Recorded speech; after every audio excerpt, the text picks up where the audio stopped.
لهم بإحسان إلى يوم الدين. أما بعد فإن خير الحديث كتاب الله وخير الهدي هدي محمد صلى الله عليه وسلم وشر الأمور محدثاتها وكل محدثة بدعة وكل بدعة ضلالة وكل ضلالة في النار أو كما قال عليه الصلاة والسلام. قال رسول الله صلى الله عليه وسلم إن هذا العلم دين فانظروا عمن تأخذون دينكم. أخرجه الإمام مسلم في مقدمة الصحيح وكذلك الإمام مالك بن أنس الأسبحي رحمه الله تعالى في মুআত্তা। সম্মানিত দিনী ভাই ও বোনেরা, আজকের এই আইসিডি কর্তৃক আয়োজিত হালাকায় যারা অংশগ্রহণ করছেন, শুরুতে সবাইকে আমরা মোবারকবাদ জানাচ্ছি। অত্যন্ত গুরুত্বপূর্ণ একটি বিষয় নিয়ে আজকে আলোচনা হবে, সেটি হচ্ছে ইমাম দারিল হিজরা, ইমামুল মদিনা, ইমাম আহলুল হাদিস, ইমামুস সুন্নাহ, ইমাম মালিক ইবনে আনাস আল আসবাহি রাহিমাহুল্লাহ তাআলা। তার জীবনী এবং তার জীবনী থেকে আমরা যারা মুসলিম উম্মার দাঈ আলেম সদস্য আছি, আমাদের জন্য কিছু দিক নির্দেশনা আমরা চেষ্টা করব তুলে ধরার জন্য। তার জীবন অনেক বিস্তৃত আলোচনা দাবি রাখে। আমরা জানি যে প্রত্যেক ইমাম, বিশেষ করে যারা প্রথম যুগের ইমামতের মতো মর্যাদা লাভ করতে পেরেছেন, মানুষের কাছে যাদের প্রসিদ্ধি পরিচিতি ব্যাপক হয়েছে, তাদের অন্যতম একজন হচ্ছেন ইমাম মালিক রহমতুল্লাহ। তাদের জীবনে অনেক বিস্তৃত আলোচনা দাবি রাখে। জীবনে অনেকগুলো বিষয় রয়েছে যেগুলো খুবই গুরুত্বপূর্ণ। আমরা চেষ্টা করব আজকে ইমাম রাহিমাহুল্লাহ তাআলা তার জীবনী থেকে গুরুত্বপূর্ণ কিছু বিষয় আপনাদের সাথে শেয়ার করার জন্য। আল্লাহ তাআলা আপনাদেরকে, আমাদের সবাইকে তৌফিক দান করুন। প্রিয় বন্ধু, দিনী ভাই বোনেরা, ইমাম মালিক রহমতুল্লাহ জন্মগ্রহণ করেছেন 93 হিজরি সনে, মৃত্যু হয়েছে ইমাম মালিক রহমতুল্লাহ বিশুদ্ধ বর্ণনা অনুযায়ী 179 হিজরি সনে। তিনি 85 বছর জীবন লাভ করেছেন। তাহলে আমরা পেয়েছি ইমাম মালিক রহমতুল্লাহ 93 হিজরি সনে জন্মগ্রহণ করেছেন। তখন আল্লাহ রাসূল সাল্লাল্লাহু আলাইহি ওয়াসাল্লাম সাহাবীদের কয়েকজন সাহাবী জীবিত ছিলেন। যদিও ইমাম মালিক রহমতুল্লাহ সাহাবীদের কাউকে তিনি দেখেননি, তিনি সাহাবায়ে কেরামদের কারো সাহচর্য লাভ করেননি, সাহাবায়ে কেরামদের কারো কাছ থেকে তিনি হাদিসও বর্ণনা করতে পারেননি।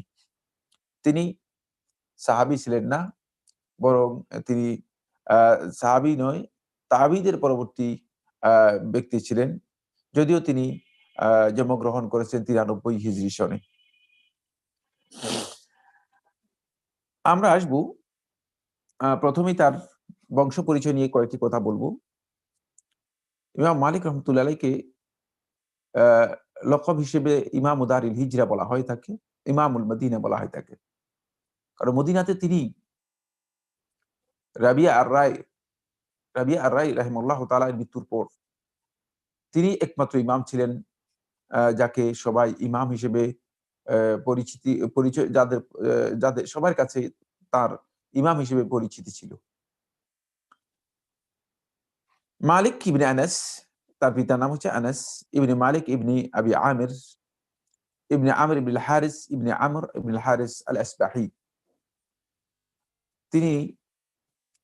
তার পিতার নাম হচ্ছে আনাস ইবনে মালিক। তার পিতা আনাস ইবনে মালিক, তার দাদা মালিক ইবনে আনাস আবি আমির, তিনি তাবেঈ ছিলেন। তিনি সাহাবীদের কাছ থেকে বর্ণনা করেছেন এবং তাবেঈদের আলেমদের অন্যতম ছিলেন। মদিনায় যে সমস্ত প্রসিদ্ধ তাবেঈ আলেম ছিলেন, তাদের মধ্যে মালিক ইবনে আবি আমির অর্থাৎ ইমাম মালিক রহমতুল্লাহ দাদা, তিনি অনেক বড় আলেম ছিলেন। ইমাম মালিক রহমতুল্লাহ তারই নাতি মালিক, তার আব্বা আনাস ইবনে মালিক, তিনি তার পিতার কাছ থেকে ইলম গ্রহণ করেছেন। তিনিও প্রসিদ্ধ ছিলেন, তবে তিনি ওই পর্যায়ের বড় আলেম ছিলেন না, কিন্তু তিনিও আলেম ছিলেন। তার কুনিয়ত ছিল আবু আব্দুল্লাহ। ইমাম রহমতুল্লাহ আলাইহিকে আবু আব্দুল্লাহ বলা হতো। আর তার মায়ের নাম ছিল আলিয়া বিনতি শুরাইক, আলিয়া বিনতি শুরাইক আল আজদিয়া। তিনি মূলত ইয়ামানের একটি গোত্রের জু আসবাহ এর দিকে সম্পৃক্ত করে তাকে আসবাহি বলা হয়ে থাকে। জু আসবাহ ইয়ামানের এক ব্যক্তি ছিলেন, বনু বনু আজদের, আজ শানুয়া গোত্রের। এদিকে সম্পৃক্ত করে তাকে আজদি অথবা আল আসবাহি বলা হয়ে থাকে। সিয়ার আলামুন নুবালা এর ৮ম খণ্ডের ৪৯ এবং ৪৮, ৪৯, ৫০ এখানে বিস্তারিত ইমাম রহমতুল্লাহ আলাইহির বংশ পরিক্রমা এবং ইমাম রহমতুল্লাহ আলাইহির এই বিষয়গুলো আলোচনা করা হয়েছে। ইন্তেকা এর মধ্যে ইবনে আব্দুল বার রহমতুল্লাহ আলাইহি ১০ থেকে ১২ পৃষ্ঠায় বিস্তারিত ইমাম মালিক রহমতুল্লাহ আলাইহির জীবনীর সূত্র উল্লেখ করেছেন, অর্থাৎ জীবনের শুরুর অংশটুকু উল্লেখ করেছেন। আর সেখানে বলেছেন যে ইমাম মালিক রহমতুল্লাহ আলাইহি তিনি জন্মগ্রহণ করেছেন ৯৩ হিজরি সনে, এবং তার মা তাকে গর্ভে ধারণ করেছেন ৩ বছর। এখান থেকে বোঝা যায় যে ইমাম মালিক রহমতুল্লাহ আলাইহি এর ব্যাপারে ইমাম শাফি রহমতুল্লাহ এর ব্যাপারে এই ধরনের বক্তব্য রয়েছে যে তাদেরকে দীর্ঘ সময় এটা একটা আল্লাহ তাআলার সুন্নাত অথবা আল্লাহ রাব্বুল আলামিনের যেই ফরমাল সিস্টেম as-সুন্নাহ কাউনিয়ার পরিপন্থী, যে কোন মা কোন সন্তানকে মানে একাধিক অতিরিক্ত সময় ৩ বছর পর্যন্ত ধারণ করে থাকে। এইজন্য উলামায়ে কেরামগণ এই বিষয়টিও উল্লেখ করেছেন। সম্ভবত এর মধ্যে কোন বিশেষত্ব রয়েছে, যে বিশেষত্বের দিকে ইঙ্গিত করার জন্য তারা এই কথাগুলো উল্লেখ করেছেন। এবং এর মাধ্যমে ইঙ্গিত করেছেন যে ইমাম রহমতুল্লাহ আলাইহির ফজিলতের, তার যে একটা মানাকিব রয়েছে, তার যে একটা শ্রেষ্ঠত্ব রয়েছে, সেদিকে ইঙ্গিত করেছেন। আমরা এরপরে আলোচনা করব ইমাম মালিক রহমতুল্লাহ আলাইহি এর শারীরিক গঠনগত দিকগুলো একটু আপনাদের দৃষ্টি আকর্ষণ করব। ইমাম রহমতুল্লাহ আলাইহি তিনি লম্বা ব্যক্তি ছিলেন, খুবই দেখতে সুন্দর ছিলেন, একটু মোটা ছিলেন। শরীরটা অনেক বৃহদাকার ছিল, বড় ছিল। তার মানে দাড়ি এবং মাথার চুল সাদা হয়ে গিয়েছিল। দাড়ি লম্বা ছিল, দাড়ি লম্বা ছিল, মাথার সামনের অংশে চুল ছিল না। এবং তিনি কখনো তার যেই গোঁফ রয়েছে, গোঁফকে তিনি কখনো হলক অথবা একেবারে পরিপূর্ণরূপে কি করতেন না, পরিপূর্ণরূপে ছোট করে নিতেন না, এবং তিনি এটাকে সুন্নাহ পরিপন্থীও মনে করতেন। সে বিষয় সম্পর্কে আমরা আলোচনায় যাব না। ইমাম রহমতুল্লাহ আলাইহি তার নীলাভ চক্ষু বিশিষ্ট ছিলেন। সিরাত আলামুন নুবালার মধ্যে হাফেজ শামসুদ্দিন যাহাবী রহমতুল্লাহ আলাইহি ৮ম খণ্ডের ৬৯ পৃষ্ঠায় ইমাম রহমতুল্লাহ আলাইহির এই বিষয়গুলো উল্লেখ করেছেন। সিরাত আলামুন নুবালার ৮ম খণ্ডের ৬৯ পৃষ্ঠায় ঈসা ইবনে ওমর বর্ণনা করেন, তিনি বলেন ইমাম মালিক রহমতুল্লাহ আলাইহিকে সম্পর্কে উল্লেখ করতে গিয়ে বলেন, মা রাআইতু কাত্তু বায়াদান ওয়ালা হুমরাতান আহসানা মিন ওয়াজহি মালিক। ইমাম মালিক রহমতুল্লাহর দিকে তাকালে আমরা দেখতাম যে তিনি লাল এবং সাদা এর মিশ্রণ তার চেহারার মধ্যে খুবই সুন্দরভাবে ফুটে উঠত। আর তার কাপড় ছিল সবচেয়ে শুভ্র সাদা। তিনি এই কাপড় পরিধান করতেন। আবু আসমা নাবিল ইমাম বুখারী রহমতুল্লাহ উস্তাদ, ইমাম বুখারী রহমতুল্লাহ উস্তাদ এবং ইমাম মালিক রহমতুল্লাহ পরবর্তী সময়ের লোক কেউ বলেছে যে আবু আসেম ইমাম মালিক রহমতুল্লাহকে পেয়েছিলেন। তিনি বলেন, মা রাআইতু মুহাদ্দিসান আহসানা ওয়াজহান মিন মালিক, যে ইমাম মালিকের চেয়ে আমি কোন মুহাদ্দিসকে এত সুন্দর চেহারা দেখিনি, এত সুন্দর চেহারার ব্যক্তি আমি দেখিনি। এখান থেকে যে বিষয়টি আমরা বুঝতে পেরেছি, ইমাম মালিক রহমতুল্লাহ আলাইহি এর অবয়ব গঠনগত দিক থেকে মালিক রহমতুল্লাহ আলাইহি একজন ইমাম হিসেবে তার যেই আ মানে সৌন্দর্য, সেটাও আল্লাহ সুবহানাহু ওয়া তাআলা আল্লাহ রাব্বুল আলামিনের মহত্ব, যে আল্লাহ রাব্বুল আলামিন সেভাবে তাকে সৃষ্টি করেছেন এবং তিনি তাকে সেই সৌন্দর্য দিয়েছেন। সেভাবে তিনি সুন্দর ছিলেন। আমরা যাবো এরপরে যে পয়েন্টটি নিয়ে, সেটা হচ্ছে ইমাম মালিক রহমতুল্লাহ আলাইহি তিনি তালাবুল ইলম, জ্ঞান অর্জনের জন্য তার প্রয়াস প্রচেষ্টা ছিল খুবই অপরিসীম। জীবনের একেবারে শুরু থেকেই, প্রারম্ভেই তিনি যখন জীবন সূর্য উদিত হচ্ছিল তখন থেকেই তিনি জ্ঞানের জন্য আগ্রহী ছিলেন, উদগ্রীব ছিলেন। ফলে ইমাম রহমতুল্লাহ আলাইহি একেবারে ছোট বয়সেই কোরআনে কারীমের হাফেজ হয়ে যান। কোরআনে কারীমের হাফেজ হয়ে যান। কেউ বলেছেন যে ৭ অথবা ৮ বছর বয়সী ইমাম রহমতুল্লাহ আলাইহি কোরআনে কারীমের হাফেজ হয়ে গিয়েছেন। এরপরে তিনি ১০ বছরের পরপরই ইমাম রহমতুল্লাহ আলাই জ্ঞান অর্জনের জন্য তার প্রচন্ড স্পৃহা থাকার কারণে তিনি জ্ঞান অর্জনের জন্য নিজেকে পরিপূর্ণরূপে মগ্ন করেন, নিজেকে জ্ঞান অর্জনের জন্য সম্পৃক্ত করেন। ফলে ইমাম রহমতুল্লাহ আলাই খুব অল্প সময়ের মধ্যেই তার ভূতপত্তি, অল্প সময়ের মধ্যে তার উৎকর্ষ সাধিত হয় এবং তিনি পাণ্ডিত্য লাভ করেন, মহাপাণ্ডিত্য লাভ করেন। তিনি পাণ্ডিত্য লাভ করেন হাদিসের ক্ষেত্রে, তিনি পাণ্ডিত্য লাভ করেন ফিকহের ক্ষেত্রে, এবং তিনি পাণ্ডিত্য লাভ করেন ফতোয়ার ক্ষেত্রে। ফলে দেখা যায় যখন তার বয়স 21 বছর হয় তখনই তিনি ফতোয়ার জন্য এবং মানুষদেরকে জ্ঞান দেওয়ার মতো, তালিম দেওয়ার মতো, শিক্ষা দেওয়ার মতো তার যোগ্যতা অর্জিত হয়। তিনি এর জন্য উপযুক্ত বিবেচিত হন। তার কাছ থেকে হাদিস বর্ণনা করেছেন অনেকেই, অথচ তিনি একেবারে যুবক, একেবারেই তরুণ। যেহেতু তিনি খুব অল্প বয়সেই মদিনাতে জ্ঞান অর্জন করেছেন, ওই মদিনা, যে মদিনাকে রাসূলুল্লাহ সাল্লাল্লাহু আলাইহি ওয়াসাল্লাম বলেছেন ওয়াল মদিনাতু খায়রুল লাহুম, মদিনা হচ্ছে তাদের জন্য উত্তম স্থান, মদিনা হচ্ছে তাদের জন্য কল্যাণ এর জায়গা। সুতরাং যেহেতু মদিনা ছিল মা'রিজুল ঈমান ওয়াল ইলম, ঈমান এবং ইলমের মূল জায়গা, কেন্দ্রস্থল, এখান থেকেই চতুর্দিকে জ্ঞান বিচ্ছুরিত হয়েছে। ফলে ইমাম রহমতুল্লাহ আলাইহি জ্ঞান তার হাতের নাগালে পেয়েছেন।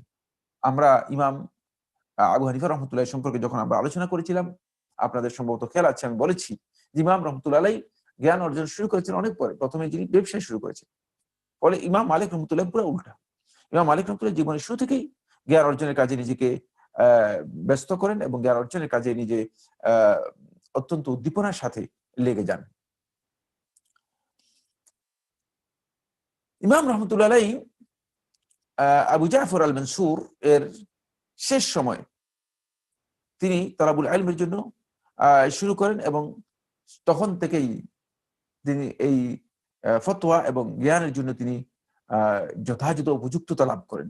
ফলে আবু জাফর আল মনসুরের মানে খেলাফতের সময়কাল ছিল এর শেষ সময়, এবং তার পরবর্তী সময় হারুন রশিদের সময় পর্যন্ত তিনি ইমাম রহমতুল্লাহ আলাইহি জীবিত ছিলেন এবং হারুন রশিদের মৃত্যু পর্যন্ত তিনি জীবিত ছিলেন। শামসুদ্দিন যাহাবী রহমতুল্লাহ আলাইহি সিরার নুবালায়ের 55 পৃষ্ঠায় 8ম খণ্ডে এই বিষয়টি উল্লেখ করেছেন। সবচেয়ে বেশি তিনি উপকৃত হয়েছেন আব্দুল্লাহ ইবনে উমর রাদিয়াল্লাহু তাআলা আনহু এর গোলাম, আজাদকৃত গোলাম ইমাম নাফি রহমতুল্লাহ আলাইহি থেকে। আর আমরা জানি যে ইমাম নাফি রহমতুল্লাহ আলাইহি আব্দুল্লাহ ইবনে উমর রাদিয়াল্লাহু তাআলা আনহুর পদাঙ্ক প্রত্যেকটি পদে পদে, প্রত্যেকটি মানে স্টেপে পদক্ষেপে তিনি অনুসরণ করেছিলেন।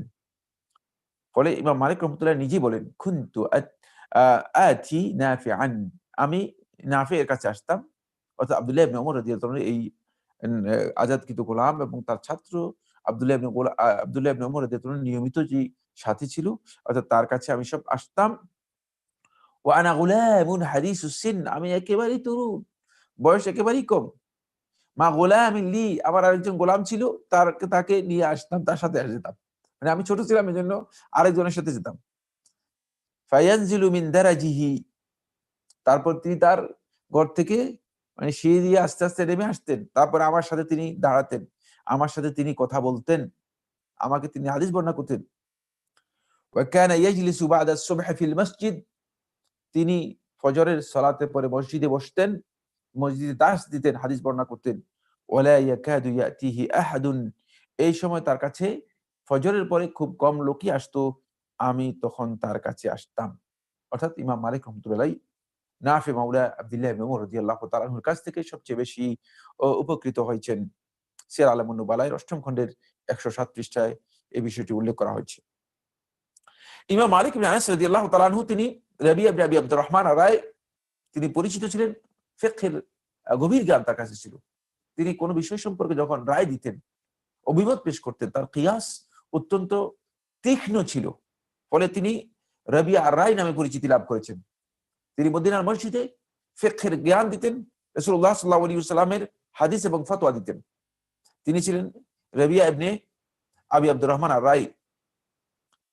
রাবিয়া ইবনে আবি আব্দুর রহমান আর-রায়, তার কাছ থেকে ইমাম মালিক রহমতুল্লাহ আলাইহি ফিকহের জ্ঞান গ্রহণ করেছেন।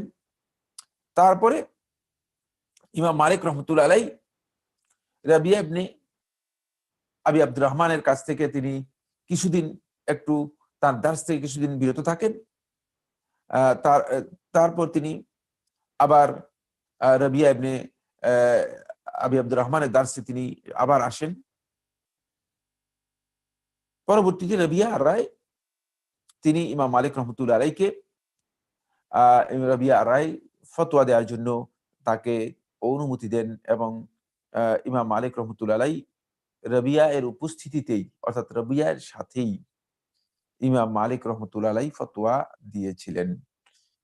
ইবনে আব্দুল বার রহমতুল্লাহ আলাই ইন্তেকায়ের 37 পৃষ্ঠায় বিষয়টি উল্লেখ করেছেন। অর্থাৎ ইমাম রহমতুল্লাহ আলাই জ্ঞান অর্জনের ক্ষেত্রে ছিলেন খুবই আগ্রহী এবং জ্ঞান অর্জন করেছেন একেবারেই শুরুতেই।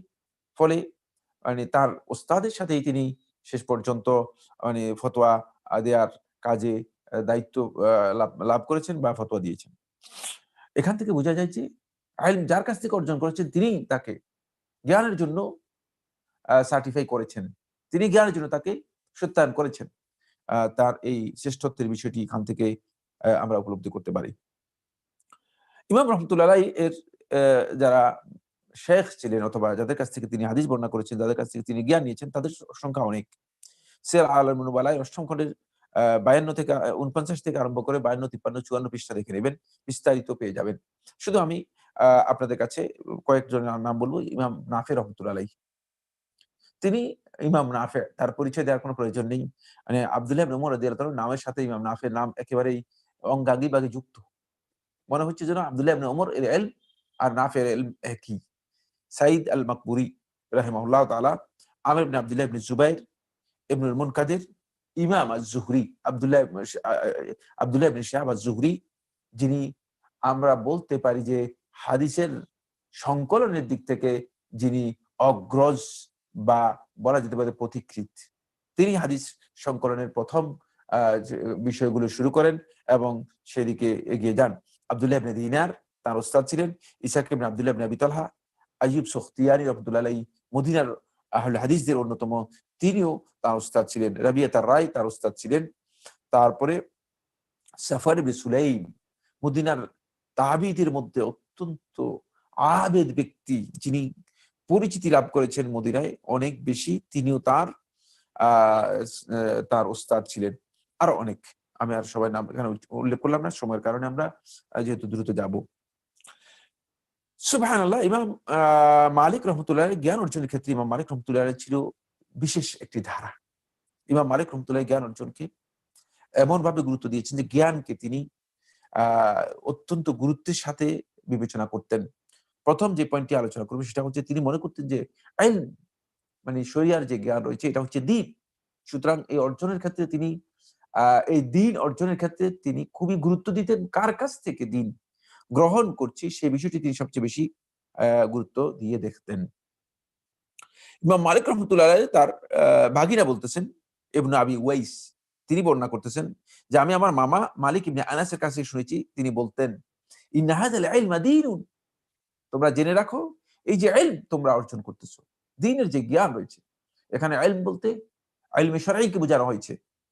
অনেকে মনে করে থাকে যে ইলম বলতে কমন ইলমকে বোঝানো হয়েছে, এটা আরেকটি ভুল ব্যাখ্যা।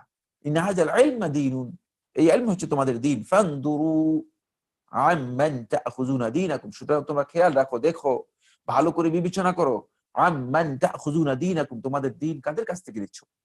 দ্বীন আপনি যার কাছে নেবেন সেখানে খেয়াল রাখতে হবে আপনাকে, যার কাছ থেকে নিচ্ছেন সে যদি পথভ্রষ্ট হয়, যার কাছ থেকে নিচ্ছেন তার যদি আকীদাগত বিভ্রাট থাকে, যার কাছ থেকে নিচ্ছেন সে যদি প্রবৃত্তির অনুসারী হয়, মানে খুব ভালো করে খেয়াল করুন, যার কাছ থেকে দ্বীন গ্রহণ করতেছেন সে যদি মানে ভ্রষ্ট কোন ফিরকা, গোষ্ঠী, দল, উপদল এর মাধ্যমে প্রভাবিত হয়, তাহলে আপনি সেখান থেকে দ্বীন নিয়ে আপনিও প্রভাবিত হওয়ার সম্ভাবনা আছে, আপনিও ক্ষতিগ্রস্ত হওয়ার সম্ভাবনা রয়েছে। খুব ভালো করে সতর্কতা অবলম্বন করতে হবে। তারপর ইমাম রাহমাতুল্লাহ বলেন লাকাদ আদরাকতু ৭০ মিম্মান ইয়াকুল, আমি ৭০ জনকে পেয়েছি, বড় বড় আলেম মদিনাতে ৭০ জনকে পেয়েছি যারা এই কথা বলতেন। قال رسول الله صلى الله عليه وسلم عند هذه الاساتين, এই যে মসজিদে নববীর যেই পিলার গুলো দেখতেছো, খুব ভালো করে খেয়াল করো। মসজিদ নববীর এই যে পিলারগুলো দেখতেছো, এই পিলারগুলোতে নিচে বসে বসে যারা কাল রাসূলুল্লাহ সাল্লাল্লাহু আলাইহি ওয়াসাল্লাম, কাল রাসূলুল্লাহ সাল্লাল্লাহু আলাইহি ওয়াসাল্লাম এভাবে বলতেন, এরকম ৭০ জনকে পেয়েছি।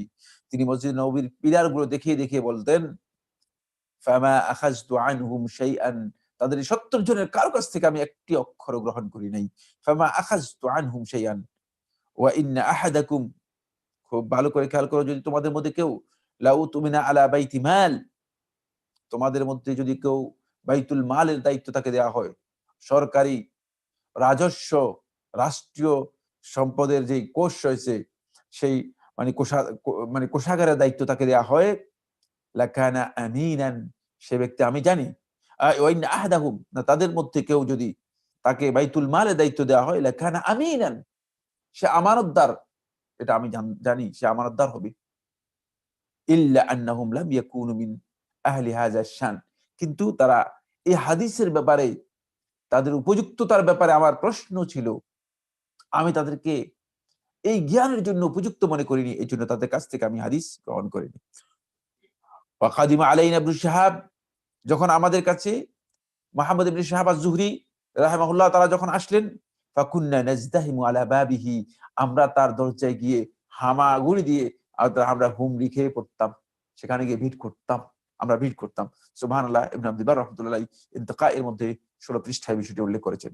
ইমাম মালিক রাহমাতুল্লাহ আলাইহি জ্ঞান অনুসন্ধানের ক্ষেত্রে ইমাম মালিক রাহমাতুল্লাহ যে পলিসি গ্রহণ করেছেন, ১ নম্বর বিষয়ে আমরা আলোচনা করলাম। তাহলে ১ নম্বর বিষয় হচ্ছে, প্রথম পয়েন্ট হচ্ছে, ইমাম রাহমাতুল্লাহ আলাইহি তিনি জ্ঞান অর্জনের ক্ষেত্রে সতর্কতা অবলম্বন করতেন, যেন তেন ব্যক্তির কাছ থেকে জ্ঞান অর্জন করতেন না, এবং জ্ঞান অর্জনটাকে তিনি দ্বীন অর্জনের সাথে তুলনা করেছেন। আর এই মর্মে একটি হাদিস মুহাম্মদ ইবনে সিরিন রাহমাতুল্লাহ আলাইহি সরাসরি কোথাও কোথাও মওকুফ বর্ণনা করেছেন, কোথাও কোথাও মারফু বর্ণনা করেছেন। মানে যে মারফু riwayat-এর মধ্যেও একজন আলেমগণ মারফু এটাকেও riwayat হিসেবে উল্লেখ করেছেন। রাসূলুল্লাহ সাল্লাল্লাহু আলাইহি ওয়াসাল্লাম বলেছেন, ইন্না হাযাল ইলমা দীনুন, এই ইলমই হচ্ছে দ্বীন তোমাদের। সুতরাং ইমাম মালিক রাহমাতুল্লাহ আলাইহি জ্ঞান অর্জনের বিষয়টিকে অনেক বেশি গুরুত্ব দিয়ে দেখতেন। আমরা দেখি ইমাম মালিক রাহমাতুল্লাহ থেকে তার ২ ছাত্র বর্ণনা করতেছেন, মা'আর ইবনে ঈসা, মুহাম্মদ ইবনে সুরাকাহ, এই দুজন বর্ণনা করতেছেন। তারা বলতেছেন, কানা মালিক ইবনে আনাস ইয়াকুল, মালিক ইবনে আনাস রাহিমাহুল্লাহ তাআলা তিনি বলতেন, লা ইউখাযুল ইলমু মিন আরবাতিন, ৪ জনের কাছ থেকে জ্ঞান গ্রহণ করা যাবে না। এখান থেকে বুঝা যায় ইমাম মালিক রাহমাতুল্লাহ জ্ঞান গ্রহণের ক্ষেত্রে একটা সূত্র ছিল। আপনার আমারও জ্ঞান গ্রহণের ক্ষেত্রে একটা সূত্র থাকতে হবে। সেই সূত্র যদি আপনি না বুঝেন, তাহলে আজকের এই দার্স থেকে, আজকের এই আলোচনা থেকে সেই সূত্রটি বুঝে নেওয়ার জন্য চেষ্টা করুন। খুবই ইম্পর্টেন্ট একটি বিষয়। যেহেতু ইমাম হচ্ছেন, এই ইমামের যে পরিচয় দিচ্ছি, ইমামুস সুন্নাহ, তিনি সত্যিকার সুন্নাহর ইমাম ছিলেন। তাই তার জীবনী থেকে এই বিষয়গুলো আমাদেরকে খুব ভালো করে উপলব্ধি করার জন্য চেষ্টা করতে হবে। তিনি বলেন, লা ইউখাযুল ইলমু মিন আরবাআতিন, ৪ দল লোকের কাছ থেকে জ্ঞান গ্রহণ করা যাবে না। ইলম, এই জ্ঞান বলতে আমরা দুনিয়ার জ্ঞানের কথা বলছি না, জাগতিক জ্ঞানের কথা বলছি না। জাগতিক জ্ঞান, পার্থিব জ্ঞান, টেকনোলজির জ্ঞান, বিজ্ঞানের জ্ঞান, যেগুলোকে দুনিয়ার মানুষের জীবন যাপনের যে জ্ঞান রয়েছে, সেগুলো যেকোনো ব্যক্তির কাছ থেকে আপনি গ্রহণ করতে পারেন।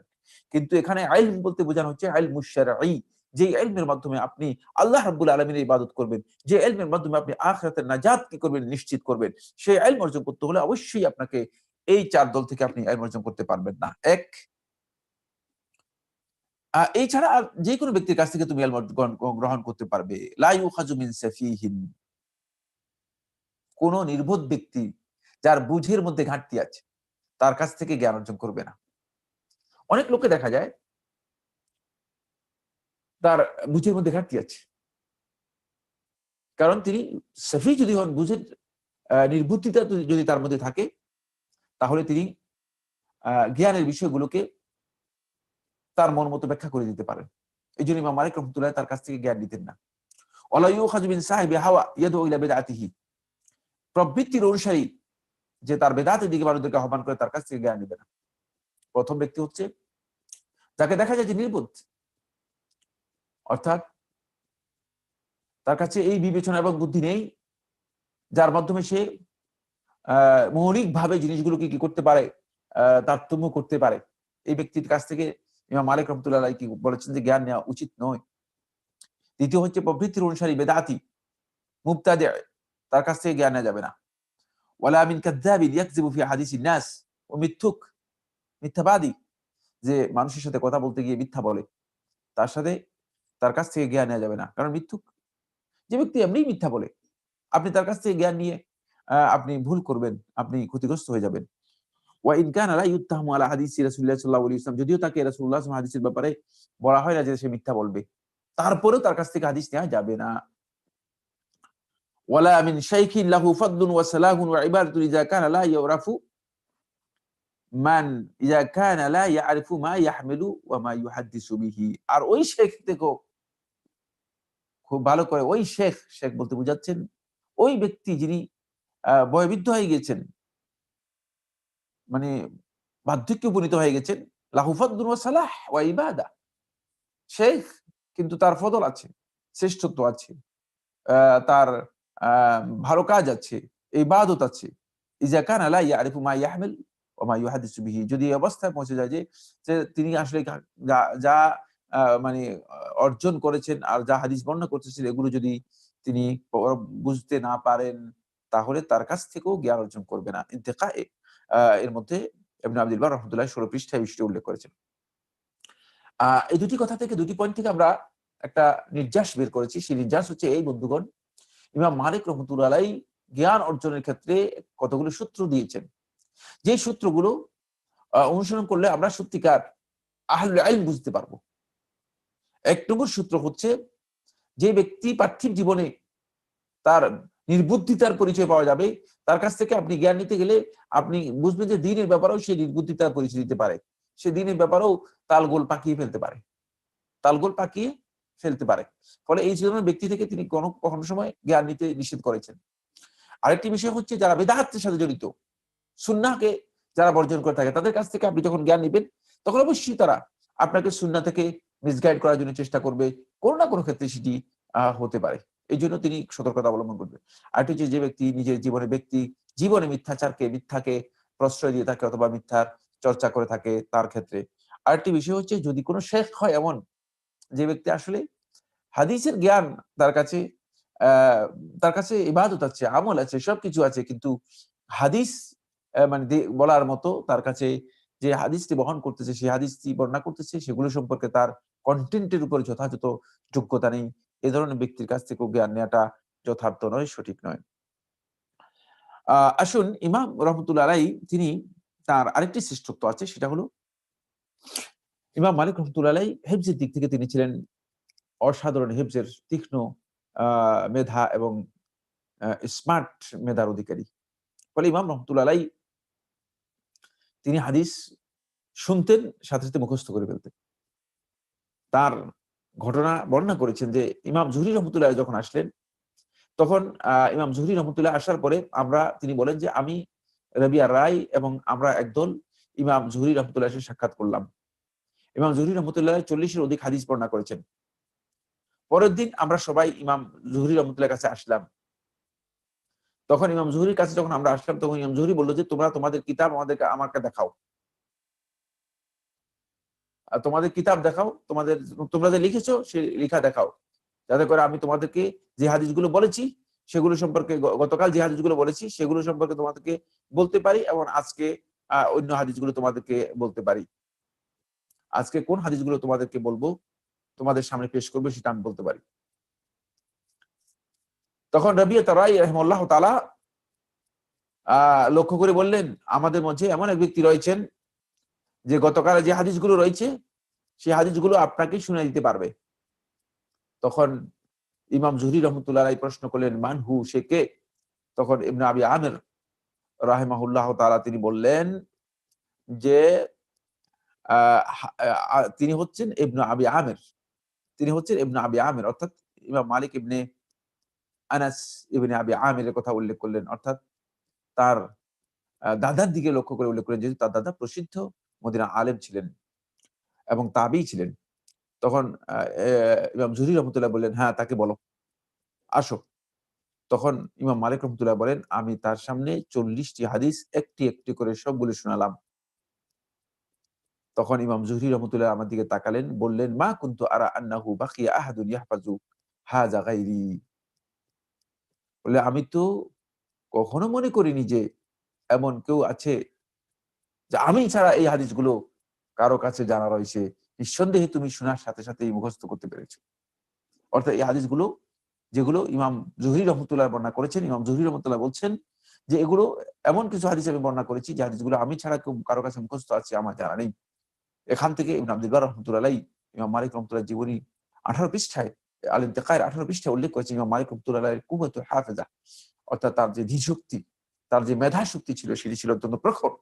ইমাম মালিক রাহমাতুল্লাহ আলাইহি হাদিস শুনতেন এবং সাথে সাথে হাদিসগুলো মুখস্থ করে নিতেন। আসুন ইমাম মালিক রাহমাতুল্লাহ আলাইহি তার জ্ঞান অর্জনের ক্ষেত্রে আরেকটি সূত্র ইমাম মালিক রাহমাতুল্লাহ আলাইহি ছিল, সেটা হচ্ছে ইমাম মালিক রাহমাতুল্লাহ আলাইহি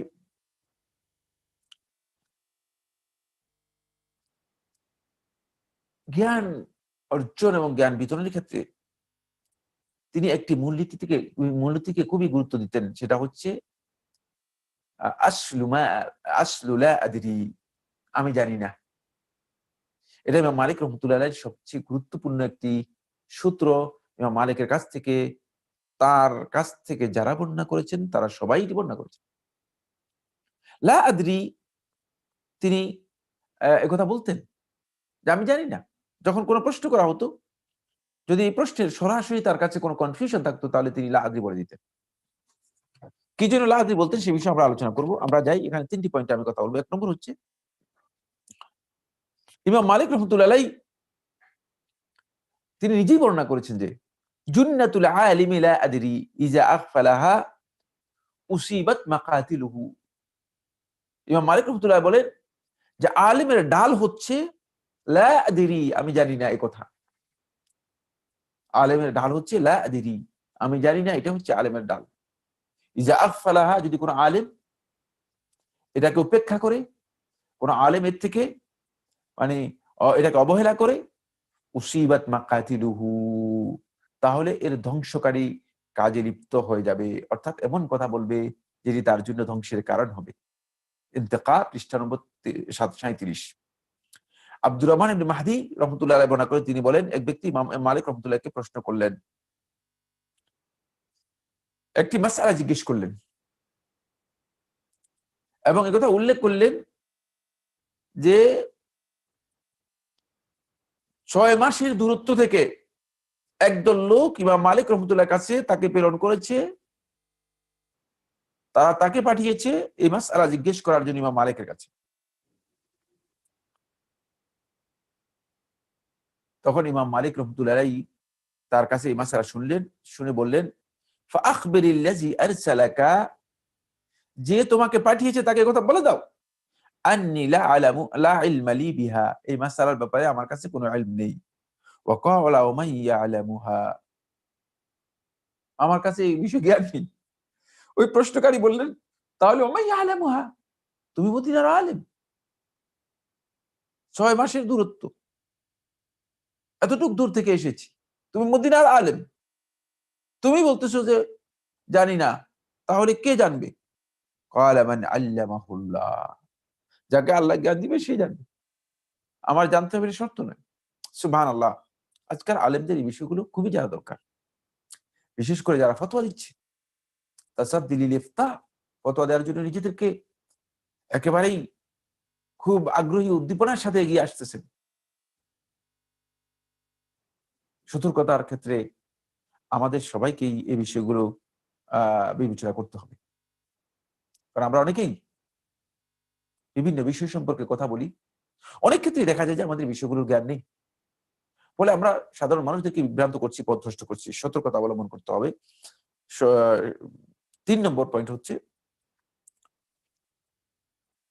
হাইসাম ইবনে জামিল বর্ণনা করেন, তিনি বলেন যে ইমাম মালিক রাহমাতুল্লাহর কাছে এক ব্যক্তি আসলেন, তিনি ৪৮ টি মাসআলা জিজ্ঞেস করলেন। এক এক করে ৪৮ টি প্রশ্ন করলেন, জিজ্ঞেস করলেন। ইমাম মালিক রাহমাতুল্লাহ আলাইহি ৩২ টি প্রশ্নের উত্তর দিলেন। আর বাকি ৪৮ এর মধ্যে বাকিগুলো প্রশ্নের ইমাম মালিক রাহমাতুল্লাহ আলাইহি বললেন যে লা আদরি, এগুলো আমার উত্তর জানা নেই, এগুলো আমার উত্তর জানা নেই। এখান থেকে আমরা বুঝতে পেরেছি যে ইমাম মালিক রাহমাতুল্লাহ আলাইহি কোন বিষয় সম্পর্কে সুস্পষ্ট জ্ঞান না থাকলে উত্তর দিতেন না। লা আদরি এর অর্থ কি? ইমাম মালিক রাহমাতুল্লাহ আসলে কিছু জানতেন না, প্রশ্নই আসে না। মদিনার ইমাম, যেখানে ইলমের মারকাজ, ইলমের মূল প্রাণ কেন্দ্র, যেখান থেকে ইলম আজকের দিন পর্যন্ত কোন অবস্থাতেই বিচ্ছিন্ন হয় নাই, বিচ্যুত হয় নাই, আলাদা হয় নাই। আমরা জানি যে মদিনার ইলমের ধারাবাহিকতা হচ্ছে সরাসরি মুহাম্মদ রাসূলুল্লাহ সাল্লাল্লাহু আলাইহি ওয়াসাল্লাম পর্যন্ত মদিনার ইলমের ধারাবাহিকতা রয়েছে। পৃথিবীর বিভিন্ন ইলমের সূত্র বিচ্ছিন্ন হয়েছে, বিভিন্ন জায়গায় গিয়ে কি হয়ে গেছে, বিচ্ছিন্ন হয়ে গিয়েছে, আলাদা হয়ে গিয়েছে, পৃথক হয়ে গিয়েছে। কিন্তু মদিনার ইলম এর সূত্র, এর ধারাবাহিকতা, এর পরম্পরা একেবারে রাসূলুল্লাহ সাল্লাল্লাহু আলাইহি ওয়াসাল্লাম পর্যন্ত অব্যাহত ছিল। এতৎসত্ত্বেও ইমাম রাহমাতুল্লাহ আলাইহি তিনি লা আদরি বলতে কি বুঝাতেন? আহলুল ইলম, আহলুত তাহকিকগণ এই বিষয়ে ৩টি ব্যাখ্যা দিয়েছেন। খুবই গুরুত্বপূর্ণ পয়েন্ট। এই বিষয়ে ৩টি ব্যাখ্যা দিয়েছেন। ১ নম্বর পয়েন্ট হচ্ছে তারা বলেছেন যে ইমাম রাহমাতুল্লাহ আলাইহি নিশ্চিত কোনো জ্ঞান যদি তা না থাকতো তখন লা আদরি বলতেন। লা আদরি বলতেন। কারণ ইমাম রাহমাতুল্লাহ আলাইহি মনে করতেন যে স্পষ্ট জ্ঞান না থাকলে কোনো বিষয় সম্পর্কে বর্ণনা করা, কোনো বিষয় সম্পর্কে ফতোয়া দেয়া এটা মোটেও জায়েজ নেই। এজন্য ইমাম রাহমাতুল্লাহ আলাইহি এভাবে লা আদরি বলতেন। ২ নম্বর কেউ বলেছেন যে ইমাম রাহমাতুল্লাহ আলাইহি যদি কোনো মাসআলার ব্যাপারে ইমাম মালিক রাহমাতুল্লাহ আলাইহি মনে করতেন যে এই মাসআলার উত্তর দেয়াটা অপ্রয়োজনীয়, এই মাসআলা আসলেই কোনো প্রয়োজন নেই। যেহেতু ইমাম মালিক রাহমাতুল্লাহ আলাইহি ইফতিরাদকে পছন্দ করতেন না। এ বিচ্ছিন্ন হয়ে গেছে। ইমাম মালিক রাহমাতুল্লাহ আলাইহি ইফতিরাদকে কি করতেন না? পছন্দ করতেন না। ইফতিরাদ হচ্ছে ধরে নাও, বলো। আমাদের কাছে অনেকে প্রশ্ন করেন যে যদি এমন হয়, যদি এমন হয়, যদি এরকম হয়। মানে যদি দিয়ে লাউ দিয়ে এই যে প্রশ্ন করা হয় থাকে, এই ধরনের প্রশ্ন ইমাম রাহমাতুল্লাহ আলাইহি পছন্দ করতেন না। এজন্য ইমাম রাহমাতুল্লাহ আলাইহি যখনই এই ধরনের কোনো প্রশ্ন আসতো তখন ইমাম রাহমাতুল্লাহ আলাইহি সেগুলোকে এড়িয়ে যেতেন, সেগুলো উত্তর দিতেন না। কেউ বলেছেন যে ইমাম মালিক রাহমাতুল্লাহ লা আদরি বলতেন ওই সমস্ত মাসাইলের ক্ষেত্রে যে মাসাইল গুলো ইমাম রাহমাতুল্লাহ আলাইহির কাছে এখনো তাহকিকের দিক থেকে ইমাম মালিক রাহমাতুল্লাহর কাছে কোনোভাবেই রাজিহ, মানে সেখানে অগ্রাধিকার এর ভিত্তিতে তিনি কি করতে পারেন, ডিসাইড করতে পারেননি। এজন্য তিনি বলতেন যে লা আদরি। যেহেতু কিছু মাসাইলের ব্যাপারে ইখতিলাফ এবং ইজতিহাদ ছিল। ফলে ইখতিলাফ এবং ইজতিহাদি মাসআলার ক্ষেত্রে তিনি ইখতিলাফটাকে সম্মান দেখানোর জন্য তিনি লা আদরি বলতেন, তিনি লা আদরি বলতেন। সুতরাং এই ৩ টি পয়েন্টই আমাদের খুব ভালো করে খেয়াল রাখতে হবে যে এই ৩ টি পয়েন্টই আমাদের আলেমদেরও এ বিষয়ে সতর্কতা অবলম্বন করা দরকার। একেবারে একটি ইখতিলাফি মাসআলা, একটি ইজতিহাদি মাসআলা, গবেষণামূলক মাসআলা, যে মাসআলার মধ্যে আলেমদের ইখতিলাফ রয়েছে, যে মাসআলার মধ্যে উভয় পক্ষের বা ৩ পক্ষেরই বক্তব্যের উপর দলিল রয়েছে। এই মাসআলার ব্যাপারে আপনি একজনকে মানে একেবারে বিভ্রান্ত বলে দিলেন, পথভ্রষ্ট বলে দিলেন। আবার নিজের বক্তব্যকে আপনি একেবারে আল্লাহর কথার মতো মানে মানুষের উপর এস্টাবলিশ করে দিলেন। এমন ধরনের কাজ ইমাম মালিক রহমতুল্লাহ আলাইহি করতেন না। এটাই ইমাম মালিক রহমতুল্লাহর অবস্থান থেকে আমাদের কাছে প্রতীয়মান হয় স্পষ্টভাবে। সুবহানাল্লাহ। এরপরে যে পয়েন্টটি নিয়ে আমি কথা বলব সেই পয়েন্টটি হচ্ছে ইমাম মালিক রহমতুল্লাহ আলাইহি ফতোয়ার ক্ষেত্রে ইমাম মালিক রহমতুল্লাহ আলাইহি যখন ফতোয়া দেওয়া শুরু করেন, আমি বলেছি ইমাম মালিক একেবারেই তরুণ, ২১ বছর বয়স। তখনই তাকে ফতোয়া দেওয়ার জন্য, তালিমের জন্য তাকে মনোনীত করা হয় এবং মদিনার আলেমগণ তাকে ফতোয়া দেওয়ার উপযুক্ততা ঘোষণা করেন। ইমাম মালিক রহমতুল্লাহ ইচ্ছাকৃতভাবে তিনি মুফতির পদ নিয়ে চেয়ে নেননি। ফতোয়ার জন্য নিজেকে মানে আ আ উদ্দীপনার সাথে, আগ্রহের সাথে ফতোয়া দেওয়ার জন্য তিনি এগিয়ে আসেননি। আমরা তো এখন ফতোয়া দেওয়ার জন্য আমরা খুব উদ্দীপনা লাভ করি। মন চায় যে আমাকে জিজ্ঞেস করুক, আমি প্রশ্নের উত্তর দিই। আউযুবিল্লাহি মিনাশ শাইতানির রাজিম। ইমাম মালিক রহমতুল্লাহ আলাইহি তিনি নিজেই সরাসরি বলেছেন। ইমাম মালিক রহমতুল্লাহ আলাইহি থেকে আবু নুআইম ইসফাহানি রহমতুল্লাহ আলাইহি হিলিয়াতুল আউলিয়া এর ৬ষ্ঠ খণ্ডের ৩১৬ পৃষ্ঠায় এই বিষয়টি উল্লেখ করেছেন। তিনি বলেন, ইমাম মালিক বলতেছেন, "মা আফতাইতু হাত্তা ইয়াশহাদা লি ৭০ আন্নী আহলুন লিযালিক।" মদিনার আলেমদের ৭০ জন আলেম যখন আমাকে সাক্ষ্য দিয়েছে, তাদের কাছে আমি নিজেকে পেশ করেছি। একজন করে মানে ২ জন, ৩ জন, ৪ জন, ৫ জন নয়, ৭০ জন মদিনার আলেম। এর কাছে আমি নিজেকে পেশ করেছি। যতক্ষণ পর্যন্ত ৭০ জন আলেম আমাকে সাক্ষ্য দিয়েছে যে হ্যাঁ, তুমি ফতোয়া দিতে পারবে। ফতোয়া দেওয়ার মতো তোমার যোগ্যতা হয়েছে। তখন থেকে আমি ফতোয়া দেওয়া শুরু করেছি। তখন থেকে আমি ফতোয়া দেওয়া শুরু করেছি। খালিফ ইবনে আমর বর্ণনা করেন, তিনি বলেন, আমি মালিক ইবনে আনাস রাদিয়াল্লাহু তাআলা আনহু রাহিমাহুল্লাহ তাআলা তাকে বলতে শুনেছি, আমি ফতোয়ার জন্য আ যখনই আমি যখনই আমি কোন ফতোয়া দিতাম, কোন বিষয়ে যখন ফতোয়ার উত্তর দিতাম, তখন আমি আমার থেকে যাকে আমি জ্ঞানী মনে করতাম তাকে আমি জিজ্ঞেস করে নিতাম। এবং তাকে এই প্রশ্ন করতাম যে, আমি যে ফতোয়া দিচ্ছি, এই ফতোয়া এর ব্যাপারে তার কি অভিমত রয়েছে, এখানে তিনি কোনো ধরনের ভুল দেখেন কিনা। এই বিষয়গুলো আমি রাবিয়া ইবনে আবি আব্দুর রহমান আর-রাই তাকে প্রশ্ন করেছি, ইয়াহইয়া ইবনে সাঈদকে প্রশ্ন করেছি। তারা দুইজনই আমাকে এই নির্দেশ দিয়েছে যে তুমি ফতোয়া দিতে পারবে এবং তোমার ফতোয়া সঠিক। তখন আমি তাকে বললাম, এটা বর্ণনা করতেছেন খালিদ ইবনে আমর। তিনি বলতেছেন, আমি ইমাম মালিককে বললাম, ইয়া আবা আব্দুর রহমান, ইয়া আবা আব্দুল্লাহ, ইয়া আবু আব্দুল্লাহ, ফালাউ নাহাউক, যদি তারা বলতো যে তুমি ফতোয়া দিতে পারবে না, যদি তারা একথা বলতো যে না তুমি ফতোয়া দিতে পারবে না, ক্বালা, তিনি বলেন, কুনতু আনতাহি, তাহলে আমি ফতোয়া দিতাম না। কারণ আমি জানি, লা ইয়ানবাগি লিরাজুলিন আন ইয়ারা নাফসাহু আহলান লিশাইইন, কোন ব্যক্তির জন্য উচিত নয় সে নিজেকে উপযুক্ত মনে করবে এমন কাজের জন্য, এমন বিষয়ের জন্য, এমন বিষয়ের জন্য নিজেকে কি করবে, মানে নিজেকে নিয়ে যাবে, যতক্ষণ পর্যন্ত হাত্তা ইউসআলা মান হুয়া আ'লাম মিনহু, তার থেকে জ্ঞানী যে আছে তাকে জিজ্ঞেস করা না করা পর্যন্ত। সুতরাং দেখেন, ফতোয়া এর মধ্যে ইমাম মালিক রাহমাতুল্লাহ আলাইহি হঠাৎ করে আমাদের মতো এভাবেই এসে যাননি। মদিনার ৭০ জন যোগ্য আলেম, তাদের মধ্যে ২ জনের নাম আমি বলেছি, ইয়াহইয়া ইবনে সাঈদ আল আনসারী রাহিমাহুল্লাহ তাআলা ইমাম মালিক থেকে রিওয়ায়াতও করেছেন। আবার ইমাম মালিক রাহমাতুল্লাহ আলাইহি আ এম আ মদিনার আহলুল হাদিসদের মধ্যে অন্যতম আহলুল হাদিস। ইমাম বুখারী রাহমাতুল্লাহ উস্তাদের উস্তাদ। ইমাম বুখারী রাহমাতুল্লাহ উস্তাদের উস্তাদ ছিলেন। তারপরে রাবিয়া ইবনে আবি আব্দুর রহমান আর-রাই মদিনার ইমাম এবং মদিনার মুফতি ছিলেন।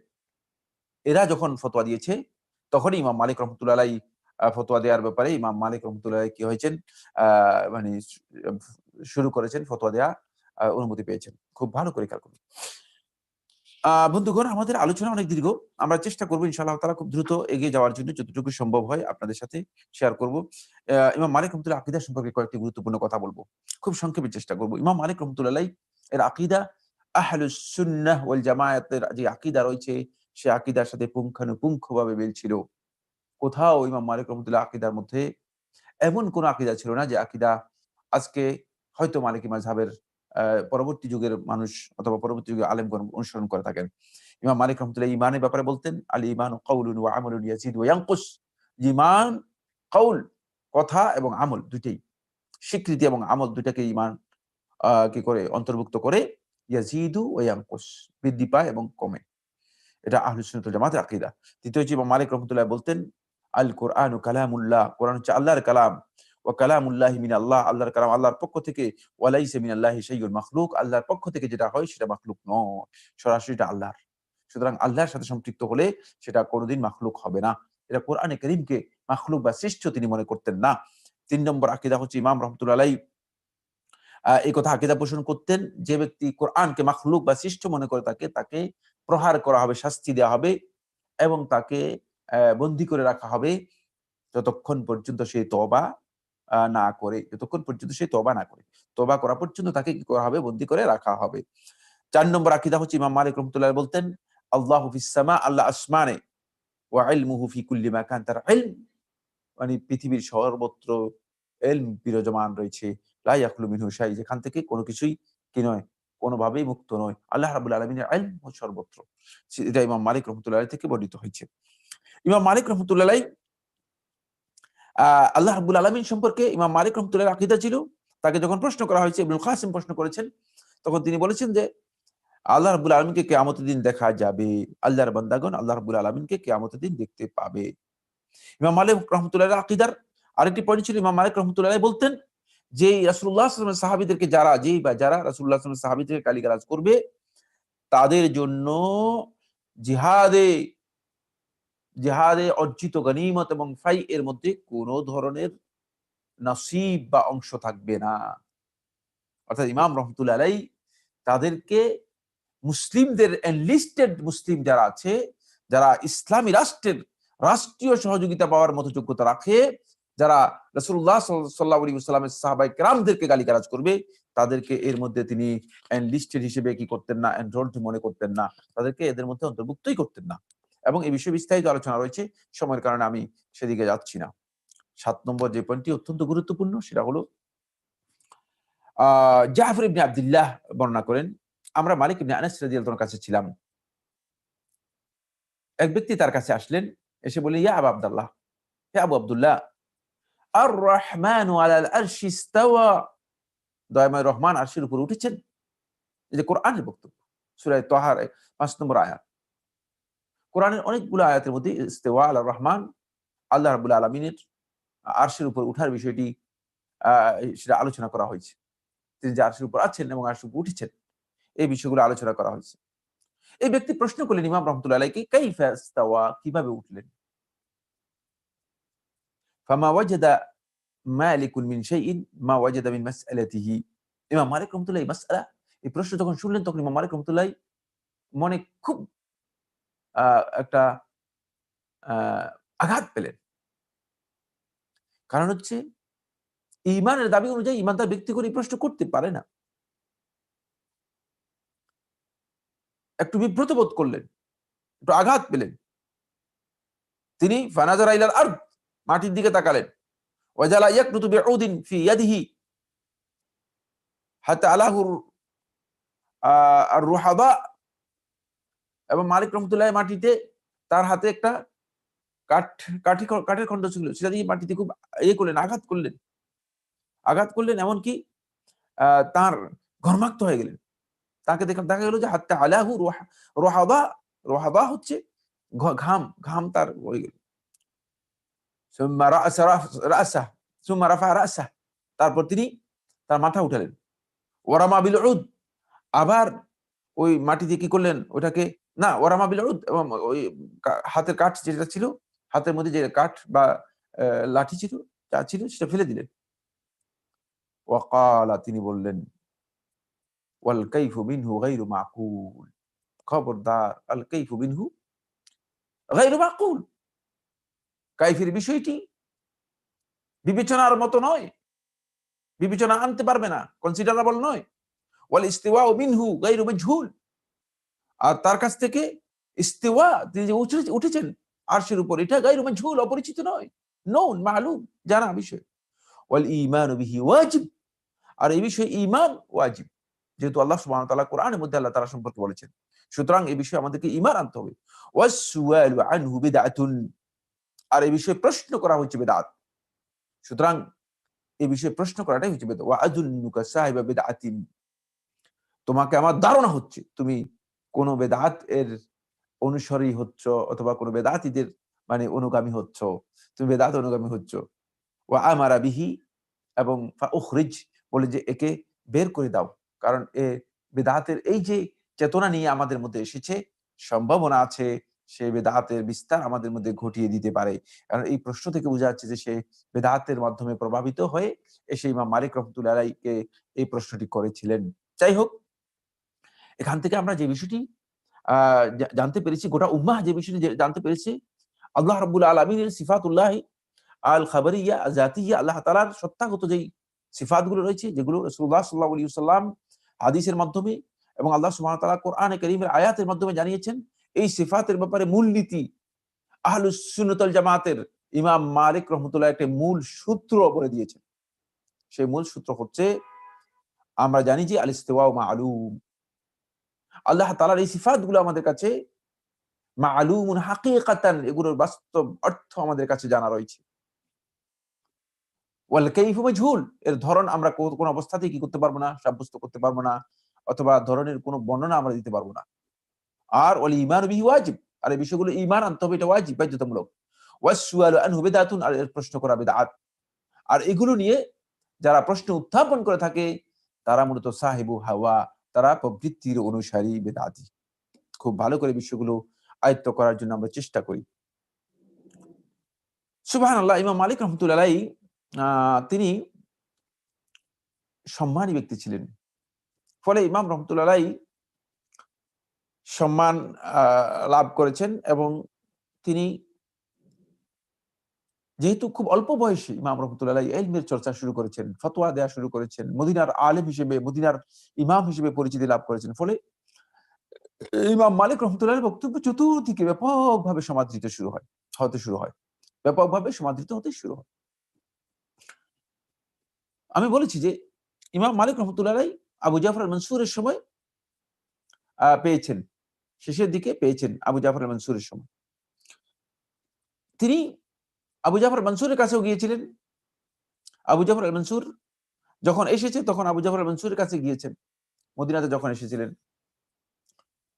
আবু জাফর আল মনসুর তাকে সম্মান দেখিয়েছেন। কি ধরনের সম্মান?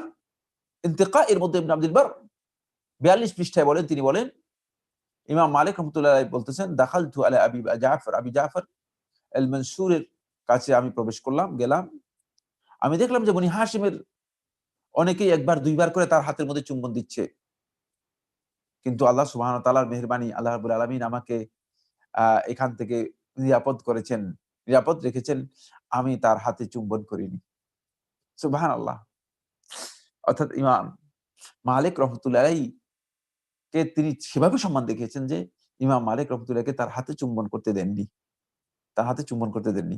তাকে সম্মানের সাথে রিসিভ করেছেন অথবা সম্মানের সাথে তাকে মানে সমাদর করেছেন, সমাদৃত করেছেন। ইমাম মালিক রহমতুল্লাহ আলাইহি তিনি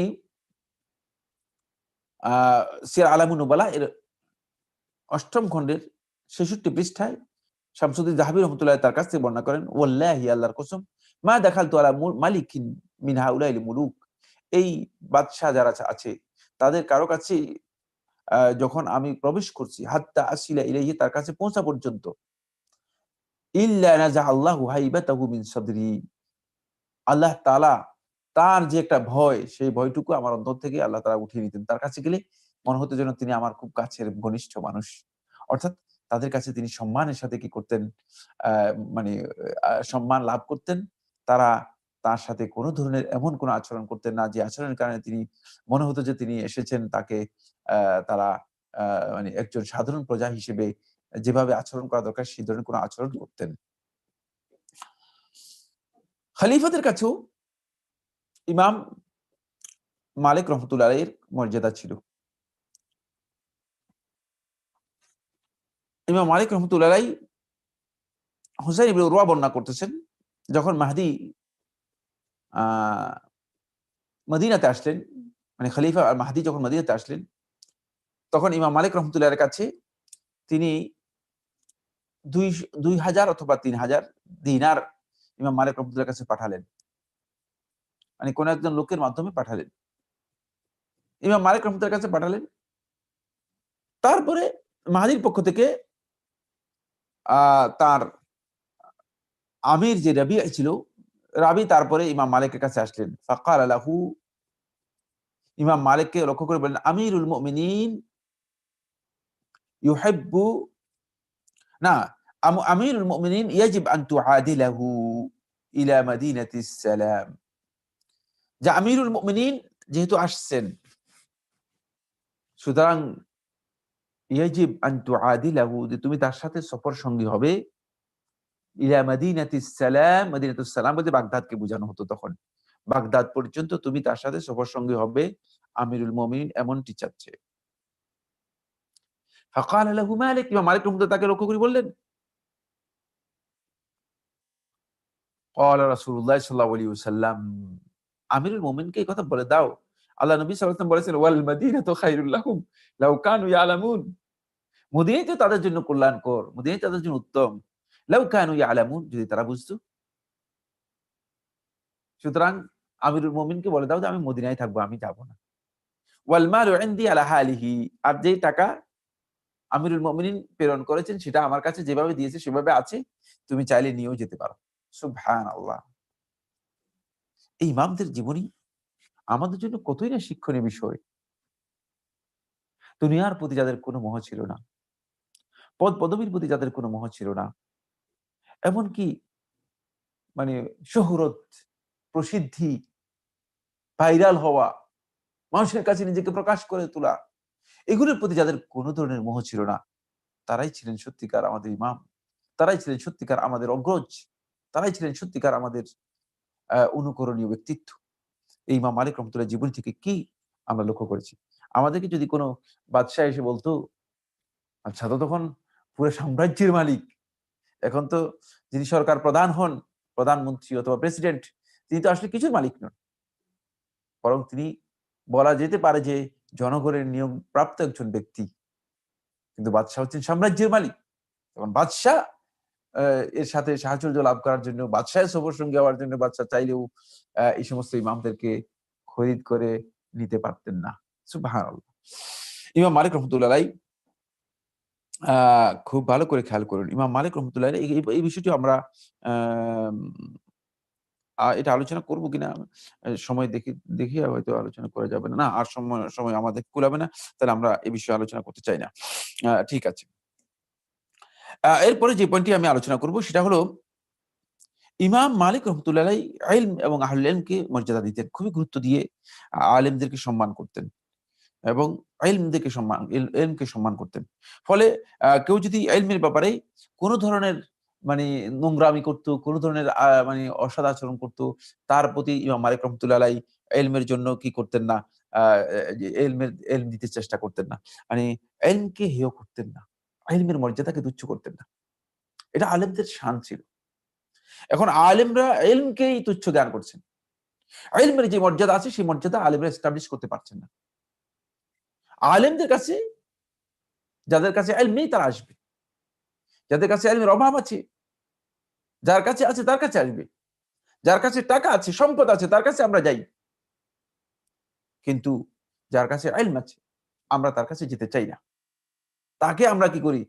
বাধ্য করি যে আমাদের কাছে এসে ইলম দিয়ে যান। ফলে আমাদের ইলমের মধ্যে বরকত হচ্ছে না। আমাদের ইলম আমাদেরকে সমৃদ্ধ করছে না। এইখানেই অনেকগুলো বিষয় রয়েছে যেগুলো মানে আলোচনার প্রয়োজন ছিল, কিন্তু আমরা দেখছি যে সেগুলো আপনাদের সাথে আজকের আলোচনায় আর আনতে পারছি না সময়ের কারণে। আ আমরা সামনের দিকে যাব। ইমাম মালিক রহমতুল্লাহ আলাইহি মাজলিস সম্পর্কে একটু কথা বলব। ইমাম রহমতুল্লাহ আলাইহি তিনি তার ঘরের মধ্যেও মাজলিস করতেন। যেখানে তিনি ঘুমাতেন, যেখানে তার বালিশ-টালিশ থাকতো সেখানেও লোকেরা বসতো।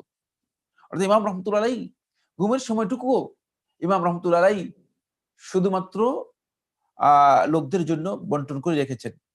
ফলে আনসারদের মধ্য থেকে, কুরাইশদের মধ্য থেকে যারা তার আশেপাশের লোক ছিল, তারা সবাই ডান বামে আশেপাশে ঘরের মধ্যে যেখানে তিনি ঘুমাতেন সেখানে এসে বসতেন।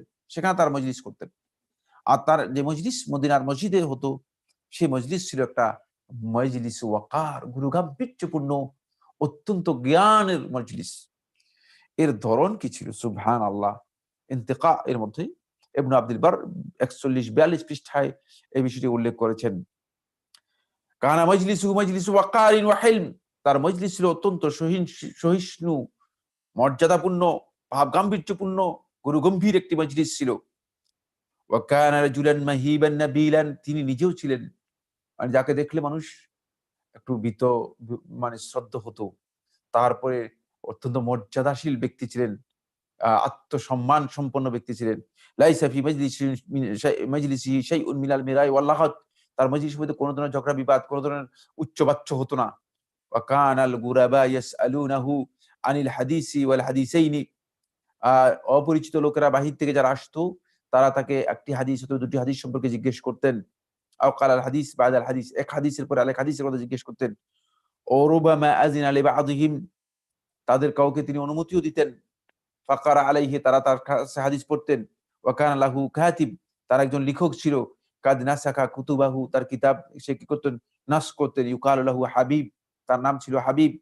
ইয়াকরাউ লিল জামাআ। সে পড়ে শোনাতেন লোকদেরকে। লাইসা আহাদুন মিম্মান হাদারাহু ইয়াদিনু মিনহু।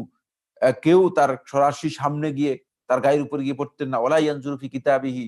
এবং তিনি নিজেও তার কিতাব দেখে দেখে পড়াতেন না। ওয়ালা ইস্তাফহামুহু। কেউ তাকে কোন বিষয়ে প্রশ্ন করতেন না। হাইবাতান লাহু ওয়া ইজলালান। তার সম্মান এবং মর্যাদার জন্য মানে দেখতেন যে মানে কোন বিষয় সম্পর্কে ওয়া কানা হাবিব ইজা কারাআ। আর হাবিব যদি কোন কারণে ভুল করতেন পড়তে, ফাআখতাআ ফাতাহা আলাইহি মালিক। মালিক রাহিমাহুল্লাহ তাআলা শুদ্ধ করে দিতেন। ওয়া কানা যালিকা কালিলান। আর সেটা খুব কমই হতো। সুবহানাল্লাহ। ইমাম মালিক রাহমাতুল্লাহ আলাইহি যখন আসতেন তখন কেমন ভাবে আসতেন? সিরাত আলামুন নুবালায় ৮ম খণ্ডের ৬৪ পৃষ্ঠায় বলেছেন, মজলিসের মধ্যে যখন আসতেন ইমাম রাহমাতুল্লাহ আলাইহি, কুতাইবা ইবনে সাঈদ বর্ণনা করেন, আমরা ইমাম মালিক রাহমাতুল্লাহর কাছে যখন আসতাম তখন দেখতাম যে ইমাম মালিক রহমতুল্লাহ মুজাইয়ানান, একেবারে সুন্দরভাবে সাজসজ্জা নিয়ে আসতেন। মুকাহহালান, তিনি সুরমা ব্যবহার করতেন। মুতায়্যাবান, একটু সুগন্ধি ব্যবহার করতেন। কাদ লাবিসা মিন আহসানি সিয়াবিহি, মানে খুব ভালো মানের উত্তম পোশাক পরে আসতেন। তারপরে তিনি উম আ তার আ আ দার্স শুরু করতেন। দার্সের জন্য আসতেন।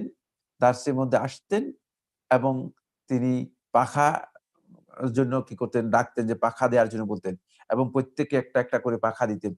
যেহেতু গরমের মধ্যে কষ্ট হবে এজন্য প্রত্যেকে পাখা দিতেন। অর্থাৎ মার্জিত, শালীন, খুবই সুন্দর এক ধরনের কি ছিল, একটি আ মানে জালসা ছিল, হালাকা ছিল, যে হালাকার মধ্যে ইমাম রহমতুল্লাহ আলাইহি দার্স দিতেন।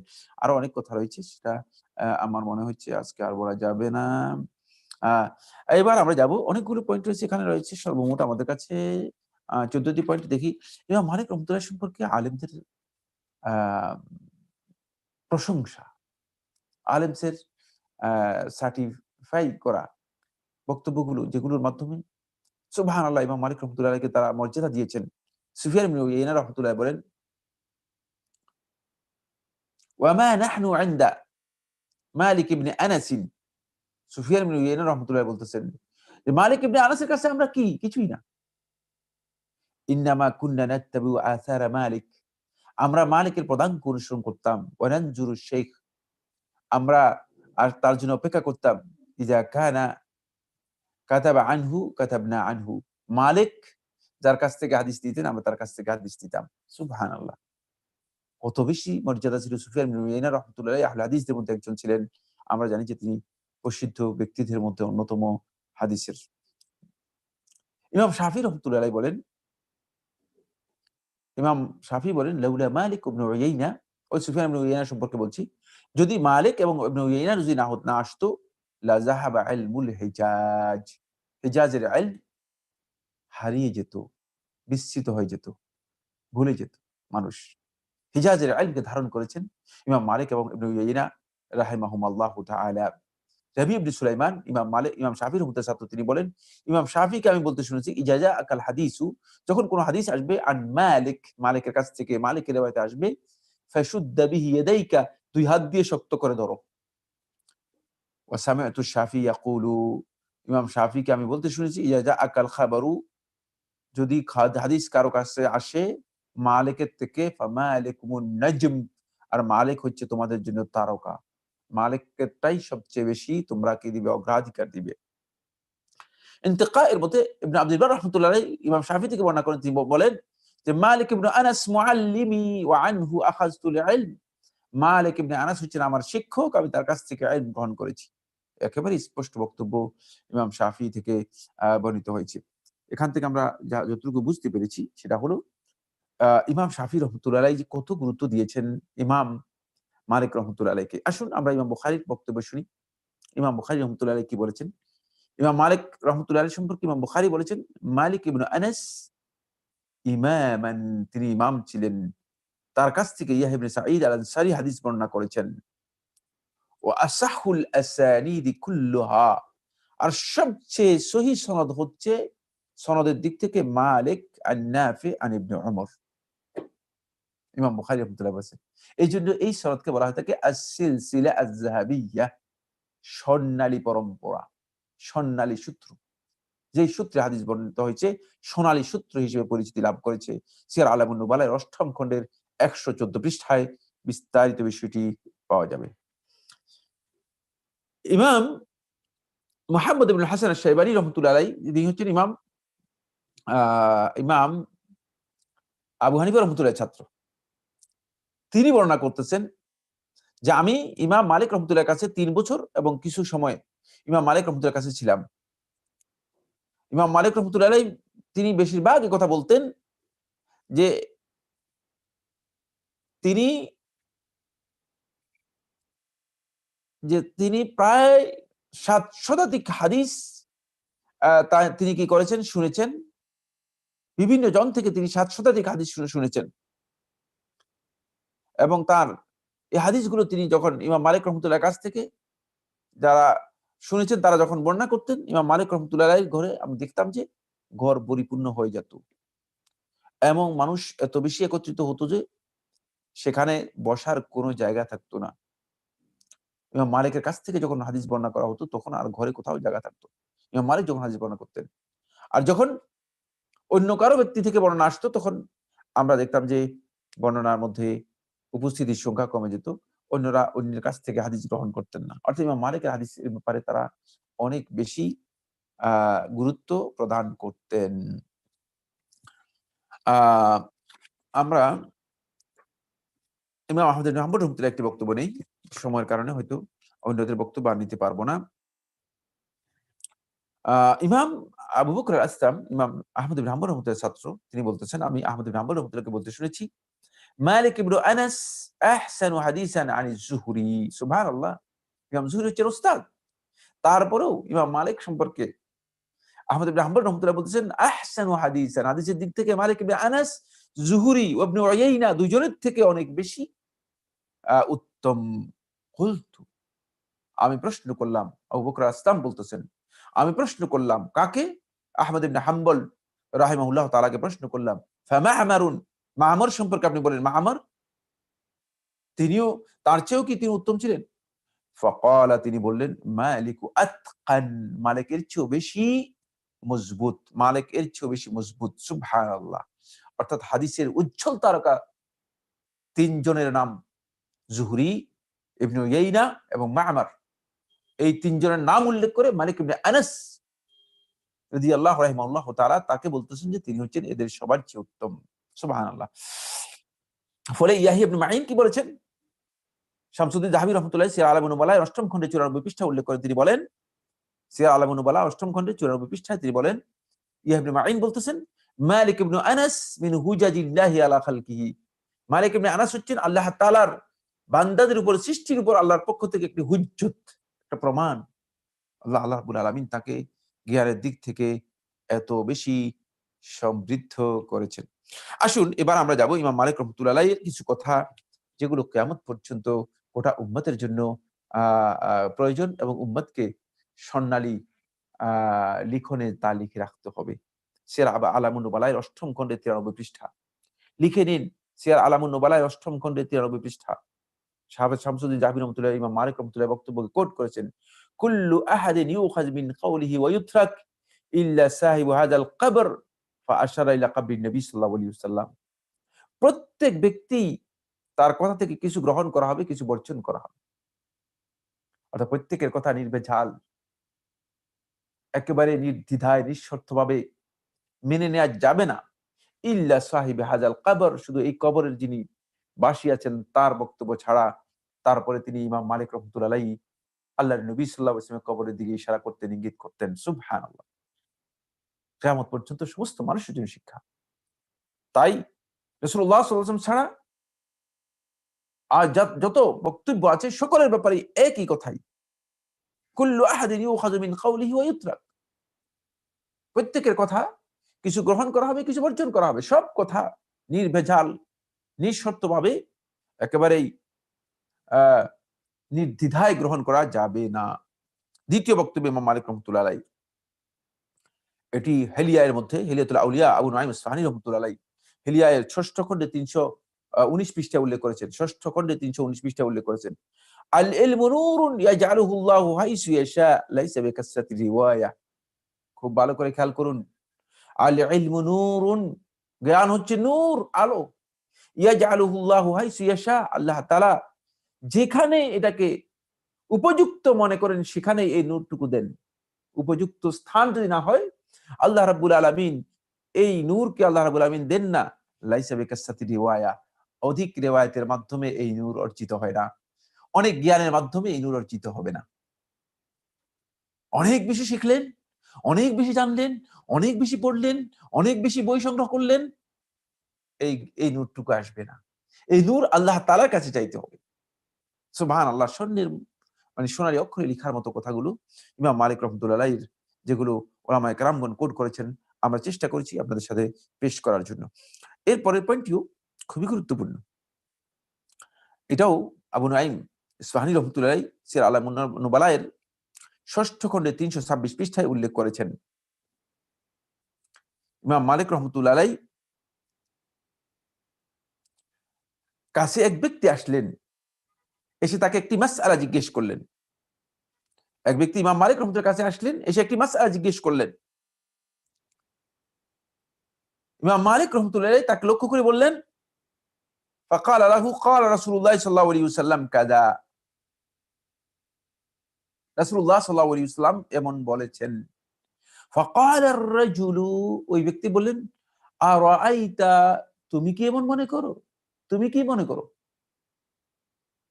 ক্বালা মালিক, ইমাম মালিক রহমতুল্লাহ সূরা নূরের 63 নম্বর আয়াত পড়ে শোনালেন, ফালইয়াহযারিল্লাযীনা ইউখালিফুনা আন আমরিহি, ফালইয়াহযারিল্লাযীনা ইউখালিফুনা, যারা তার নির্দেশ এর বিপরীত করে তারা যেন সতর্ক হয়ে যায়, আন তুসিবাহুম ফিতনা, তাদেরকে যেন ফিতনা আক্রান্ত করা থেকে তারা সতর্ক হয়ে যায়, আও ইউসিবাহুম আযাবুন আলীম, অথবা তাদেরকে আল্লাহর পক্ষ থেকে যন্ত্রদায়ক শাস্তি তাদেরকে আক্রান্ত করবে, এখান থেকে যেন তার সতর্ক হয়।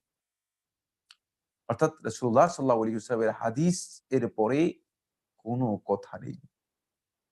আরাআইতা আরাআইতা, তোমার রায় কি? অমুকের কথা কি? কখনো ইলমের ক্ষেত্রে এই কথা প্রযোজ্য হবে না। যদি সরাসরি আল্লাহ রাসূল সাল্লাল্লাহু আলাইহি ওয়াসাল্লামের বক্তব্য এসে যায়, সেখানেই ঈমানদার ব্যক্তি থেমে যেতে হবে। অন্যথায় ঈমানদার ব্যক্তি ফিতনায় পতিত হবে এবং আল্লাহর আযাবের মুখোমুখি হবে। ফিতনার, রাসূল সাল্লাল্লাহু আলাইহি ওয়াসাল্লামের হাদিস বর্জনই হচ্ছে ফিতনার মূল কারণ। এজন্য ইমাম রাহমাতুল্লাহ আলাইহি একথা বলেছেন। ইবনে নুআইম বলেন, মালিক ইবনে আনাস রাদিয়াল্লাহু রাহিমাহুল্লাহু তাআলা কুরাইশের এক ব্যক্তিকে লক্ষ্য করে বললেন, ইয়া ইবনে আখি, হে ভাতিজা, তাআল্লামিল আদাবা ক্বাবলা আন তাতাআল্লামাল ইলম, ইলম অর্জন করার আগে আদব শিক্ষা গ্রহণ করো। সুবহানাল্লাহ, এখানে অনেক কথা আছে ইমাম মালিকের। আশ্চর্য হবেন, আদব খুবই গুরুত্বপূর্ণ বিষয়। আজকে ইলম অর্জন করতেছে আমাদের অনেক ভাই আছেন, তারা পরবর্তীতে আদব না থাকার কারণে ইলম দিয়ে বেয়াদবি করতেছেন। ইলমের সাথে আদব শিক্ষা গ্রহণ করুন। ইলমের সাথে আদব না হলে চলবে না। ইমাম মালিক রহমতুল্লাহ সর্বশেষ বক্তব্য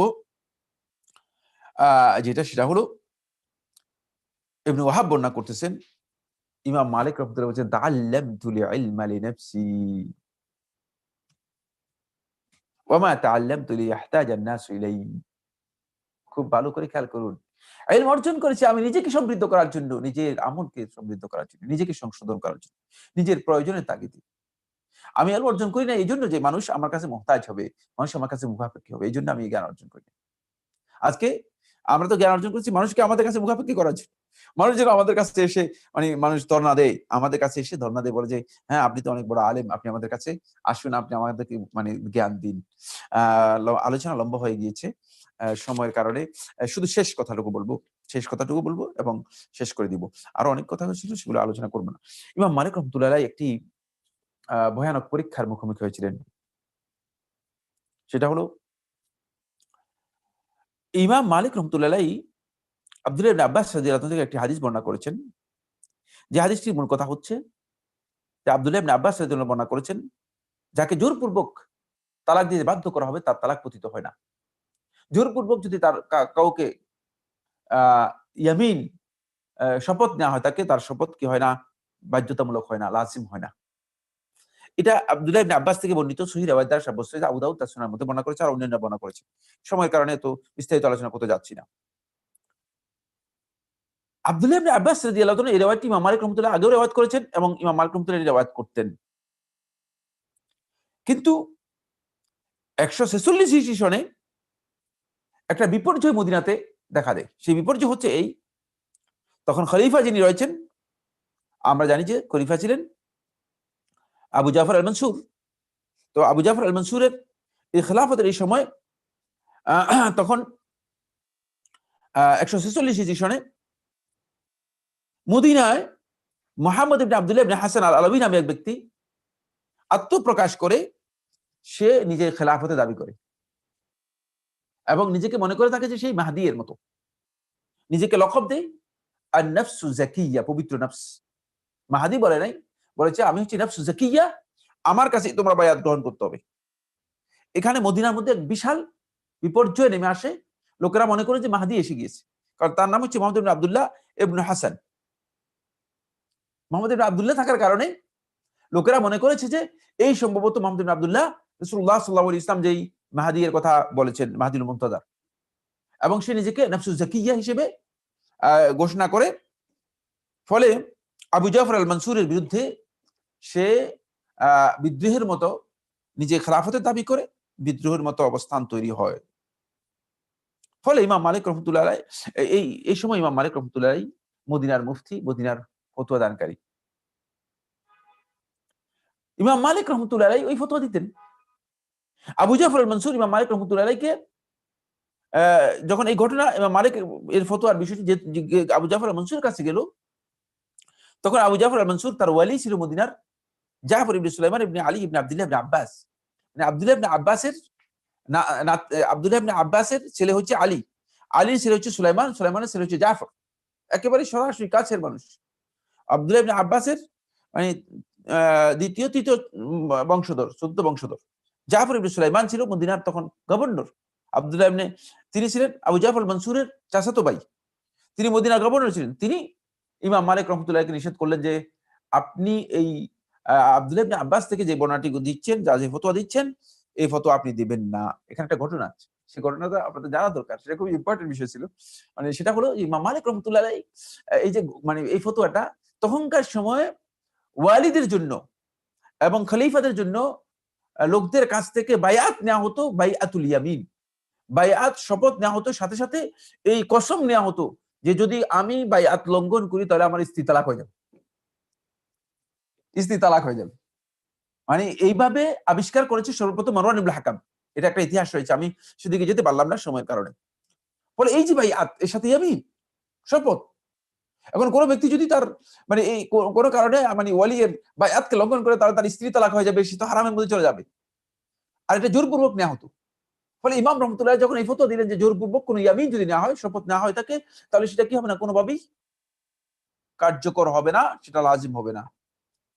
তখন লোকেরা ওই মুহাম্মদ ইবনে হাসান মানে ফিতনাতু আন-নাফস জাকিয়া, নফস জাকিয়ার যে ফিতনা, এই ফিতনা যখন আবু জাফর মনসুর এটাকে কি করলো, নির্বাপিত করে দিল, তখন এই ফিতনার সাথে যারা যারা জড়িত ছিল, প্রসিদ্ধ যারা যারা জড়িত ছিল, তাদের সবাইকে আবু জাফর মনসুর কঠিনভাবে দমন করলো। এবং আবু জাফর মনসুর তীক্ষ্ণ দৃষ্টি দিল, জাফর ইবনে সুলাইমানকে বলে দিল যে কারা কারা এর সাথে জড়িত আছে। তখন ফিতনাবাজ একদল লোক ইমাম মালিক রহমতুল্লাহ আলাইহির কথা মানে আবু জাফর ইবনে সুলাইমানের কাছে বলে দিল, বলে যে ইমাম মালিক রহমতুল্লাহ আলাইহি এই ফতোয়া দিচ্ছেন। তখন জাফর ইবনে সুলাইমান মনে করলো যে সম্ভবত ইমাম মালিক এই উদ্দেশ্যে এই ফতোয়া দিচ্ছেন যে খলিফার বাইআত থেকে বেরিয়ে যাওয়াটা জায়েজ, বাইআত এটা বাধ্যতামূলক নয়। ফলে আবু জাফর মনসুর ইমাম মালিক রহমতুল্লাহ সম্পর্কে তাকে বললো যে ইমাম মালিককে নিষেধ করা হয়েছে ফতোয়া দেওয়ার জন্য, তারপরেও তুমি তার কাছে লোক পাঠাও। তখন জাফর ইবনে সুলাইমান ইমাম মালিক কাছে এক ব্যক্তিকে পাঠালেন এই মাসআলা জিজ্ঞেস করার জন্য। জিজ্ঞেস করলেন, ইমাম মালিক রহমতুল্লাহ ঠিক যেভাবে ফতোয়া দেওয়া সেভাবে ফতোয়া দিয়ে দিলেন। ফতোয়া দেওয়ার পরে জাফর ইবনে সুলাইমান তাকে ডাকলেন। ডেকে এ বিষয় সম্পর্কে তাকে সতর্ক করার পরেও তিনি ফতোয়া দিলেন। তখন তিনি বললেন যে আমি আমার কাছে যে জ্ঞান রয়েছে সেই জ্ঞান আমি দিলাম। তখন জাফর ইবনে সুলাইমান ইমাম মালিক রহমতুল্লাহ আলাইহিকে ইবনে জাওজি রহমতুল্লাহ বর্ণনা করেন, ইমাম মালিক রহমতুল্লাহকে ৭০ টি বেত দেন। ইন্না লিল্লাহি ওয়া ইন্না ইলাইহি রাজিউন। এর মাধ্যমে ইমাম মালিক রহমতুল্লাহর মর্যাদা আল্লাহ তাআলার কাছে বুলন্দ হয়েছে। আলেমগণ বলেছেন প্রত্যেকটি বেত্রাঘাতের বিনিময়ে আল্লাহ রাব্বুল আলামিন জান্নাতে তার দরজাকে বুলন্দ করবেন। এমন ভাবে বেত্রাঘাত করলেন, ৭০ টি বেত্রাঘাতের কারণে ইমাম রাহমাতুল্লাহ আলাইহির একটি হাত, তার হাতের যে এখানে যে অংশ রয়েছে এটাকে কি বলা হয়, তাকে হাতের যে জোড়া রয়েছে, কাঁধের সাথে হাতের যে জোড়া রয়েছে সেই জোড়া থেকে খুলে যায়। ইমাম রহমতুল্লাহ আলাইহি মৃত্যু পর্যন্ত তার এই হাতকে ইমাম রহমতুল্লাহ আলাইহি আর নাড়াতে পারেননি। তিনি অন্য হাত দিয়ে এটাকে উঠাতেন এবং সরাতেন। ইমাম মালিক রহমতুল্লাহ আলাইহি এই ভয়ঙ্কর একটি অপবাদের মাধ্যমে ইমাম মালিক রহমতুল্লাহর উপর বড় ধরনের অত্যাচার নেমে আসে। ইমাম রহমতুল্লাহ আলাইহি অত্যন্ত এরপরে এই বিষয়ে ইমাম রহমতুল্লাহ আর কখনো ফতোয়া দেননি এবং ধৈর্যের সাথে ইমাম রহমতুল্লাহ আলাইহি সেটাকে মোকাবেলা করেন। এই ইমাম রহমতুল্লাহ আলাইহি হারুন রশিদের সময় আমরা বলেছি 179 হিজরি সনে রবিউল আউয়াল মাসের 14 তারিখ সকালবেলা ইমাম রহমতুল্লাহ আলাইহি মৃত্যুবরণ করেন। তখন মদিনার ওয়ালি ছিলেন আব্দুল্লাহ ইবনে মুহাম্মদ ইবনে ইব্রাহিম। তিনি ইমাম রহমতুল্লাহ আলাইহি জানাজা সালাত আদায় করে থাকেন এবং ইমাম রহমতুল্লাহ আলাইহিকে বাকিয়াল গারকাদে দাফন করা হয়ে থাকে। বাকিয়াল গারকাদে যে জায়গায় তাকে দাফন করা হয়ে থাকে সেটা এখনো চিহ্নিত আছে। এখনো দুনিয়ার মানুষ জানে। ইমাম রহমতুল্লাহ আলাইহি তার জীবনী থেকে অত্যন্ত গুরুত্বপূর্ণ যে বৈশিষ্ট্যগুলো আমরা আজকে আলোচনা করব, কিছু কথা আলোচনা করেছি। তার মধ্যে তার জীবনী আমাদের জন্য অনেক বিশাল শিক্ষণীয় বিষয় রয়েছে। তিনি চাইলে প্রসিদ্ধি লাভ করতে পারতেন, কিন্তু আল্লাহ রাব্বুল আলামিন তার প্রসিদ্ধি বৃদ্ধি করেছেন, কিন্তু তিনি কোনোদিন চাননি। ফলে ইমাম মালিক রহমতুল্লাহ আলাইহি হাদিসের একটি সংকলন করেছিলেন। সেই কিতাবের নাম হচ্ছে মুয়াত্তা। মুয়াত্তা ছাড়াও তার আরো 5টি কিতাব সংকলিত ছিল, সেগুলো প্রসিদ্ধি লাভ করেনি। এই কিতাবটি এমন যে মদিনার আলেমদের কাছে এই কিতাবটি সবার কাছে পেশ করেছেন, যাতে করে মদিনার আলেমগণ সবাই এর উপর ঐক্যমতে পৌঁছে। ফলে যখন মদিনার আলেমরা সবাই ঐক্যমতে পৌঁছেছেন, তখন ইমাম মালিক রহমতুল্লাহ আলাইহি এই কিতাবটিকে এর নাম দিয়েছেন মুআত্তা, মানে যার উপর মুআত্তা, যার উপর সবাই ঐক্যমত পোষণ করেছে। ফলে হারুন রশিদ ইমাম মালিক রহমতুল্লাহর কাছে এই প্রস্তাবও দিয়েছিলেন। বলেছেন যে, ইমাম, এই কিতাবকে আপনি আমাদের কাছে দিন, আমরা এর কপি করে আল্লাহর ঘরে ঝুলিয়ে দিই এবং সমস্ত জনপদের মানুষদেরকে এই কিতাব অনুযায়ী আমল করার জন্য বাধ্যতামূলক করে দিই। কিন্তু ইমাম রহমতুল্লাহ আলাইহি মানুষের ইখতিলাফের কারণে, মানুষের মতপার্থক্যের কারণে ইমাম রহমতুল্লাহ আলাইহি শ্রদ্ধা করে হারুন রশিদকে এই কাজটি করতে ইমাম রহমতুল্লাহ আলাইহি নিষেধ করেছেন। আল্লাহ সুবহানাহু ওয়া তাআলা আমাদের সবাইকে আমরা যতটুকু আলোচনা করতে পেরেছি ইমাম মালিক রহমতুল্লাহ আলাইহির জীবনী থেকে আমাদেরকে আ ও উপকৃত হওয়ার তৌফিক দান করুন। আল্লাহ রাব্বুল আলামিন এই ধরনের ইমামরা যারা সত্যিকার আ মুসলিম উম্মাহর জন্য ত্যাগ, কোরবানি করে গেছেন, তাদের এই ত্যাগকে কবুল ও মঞ্জুর করুন এবং তাদের জীবনীকে আমাদের জন্য আ ভবিষ্যৎ পথ চলার পাথেয় হিসেবে গ্রহণ করার তৌফিক দান করুন। ওয়া আখিরু দাওয়ানা আলহামদুলিল্লাহি রাব্বিল আলামিন। যদি প্রশ্ন থাকে আমরা আপনাদের প্রশ্নের উত্তর দেওয়ার জন্য চেষ্টা করব। আমরা দেখি কোন প্রশ্ন আছে কিনা।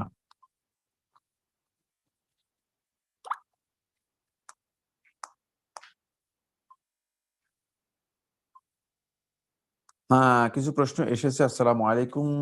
ওয়ালাইকুম সালাম ওয়া রাহমাতুল্লাহ। শেখ, আপনার কাছে প্রশ্ন, যদি কোনো মহিলাদের অনলাইন দ্বীনী প্রতিষ্ঠানের মহিলা শিক্ষিকা YouTube বা Facebook এ লাইভ ক্লাস করান, যেমন তাজউীদ বা কোরআনিক গ্রামার শিখান, তাহলে তা কি জায়েজ? মানে মহিলাদের কণ্ঠস্বর কি পর্দার অন্তর্ভুক্ত? আর যদি প্রতিষ্ঠানের থেকে জ্ঞান আর আর সেই প্রতিষ্ঠানের থেকে জ্ঞান নেয়া যাবে কি? সেই জ্ঞান যদি সঠিক ওহীভিত্তিক হয়? দয়া করে উত্তরটা জানাবেন। ধন্যবাদ আপনাকে। মহিলা যদি পর্দা লঙ্ঘন না করে এবং তিনি যদি এ বিষয়ে প্রাজ্ঞ হন, তার কাছ থেকে আ তাজউীদ অথবা কোরআনের জ্ঞান নেয়া জায়েজ। এতে শুধুমাত্র জ্ঞানের জন্য তিনি শিক্ষা দিতে পারবেন। তবে এক্ষেত্রে তিনি তার আ কণ্ঠস্বরকে কোনোভাবেই আ তিনি তার আ এমন করতে পারবেন না যে কণ্ঠস্বর এর মাধ্যমে আ কোনো না কোনো ফিতনা তৈরি হতে পারে।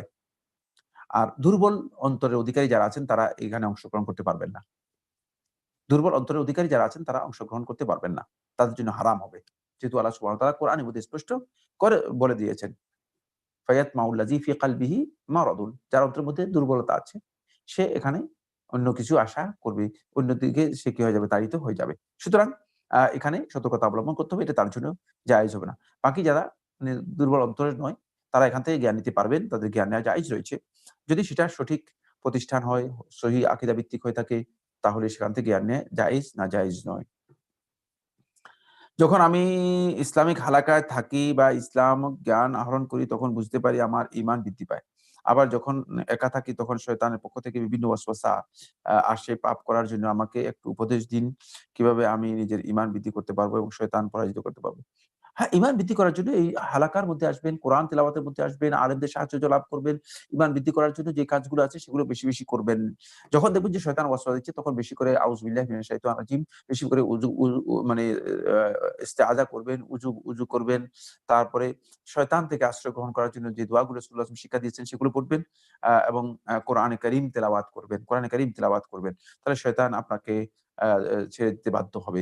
শয়তান আপনাকে ছেড়ে দিতে বাধ্য হবে। শয়তানকে পরাজিত করতে হলে একটি বিষয় সেটা হচ্ছে সবসময় খেয়াল রাখতে হবে যে মানে কোনভাবেই মাওয়াদি আল ওয়াসওয়াসা, ওয়াসওয়াসার জায়গাতেই যাবেন না।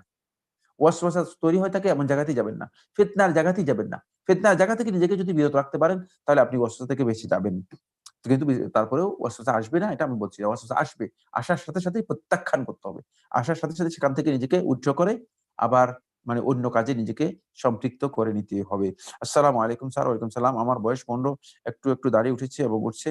অথচ দাড়ি কাটলে কি গুনাহ হবে? অবশ্যই দাড়ি কাটলে গুনাহ হবে। এক্ষেত্রে আপনি দাড়ি রেখে দিবেন। দাড়ি কাটা মানে দাড়ি হলক করা হারাম। সুতরাং দাড়ি হলক করা কোন অবস্থায় জায়েজ নেই। সুতরাং দাড়ি উঠলে দাড়ি রেখে দিবেন এটাই হচ্ছে বিধান। এক্ষেত্রে দাড়ি কাটা বা হলক করা জায়েজ নেই। আল্লাহ সুবহানাহু ওয়া তাআলা আমাদের সবাইকে বুঝার তৌফিক দান করুন। আজকে আর কোন প্রশ্ন নেই। জাযাকুমুল্লাহ খাইর। আসসালামু আলাইকুম ওয়া রাহমাতুল্লাহ।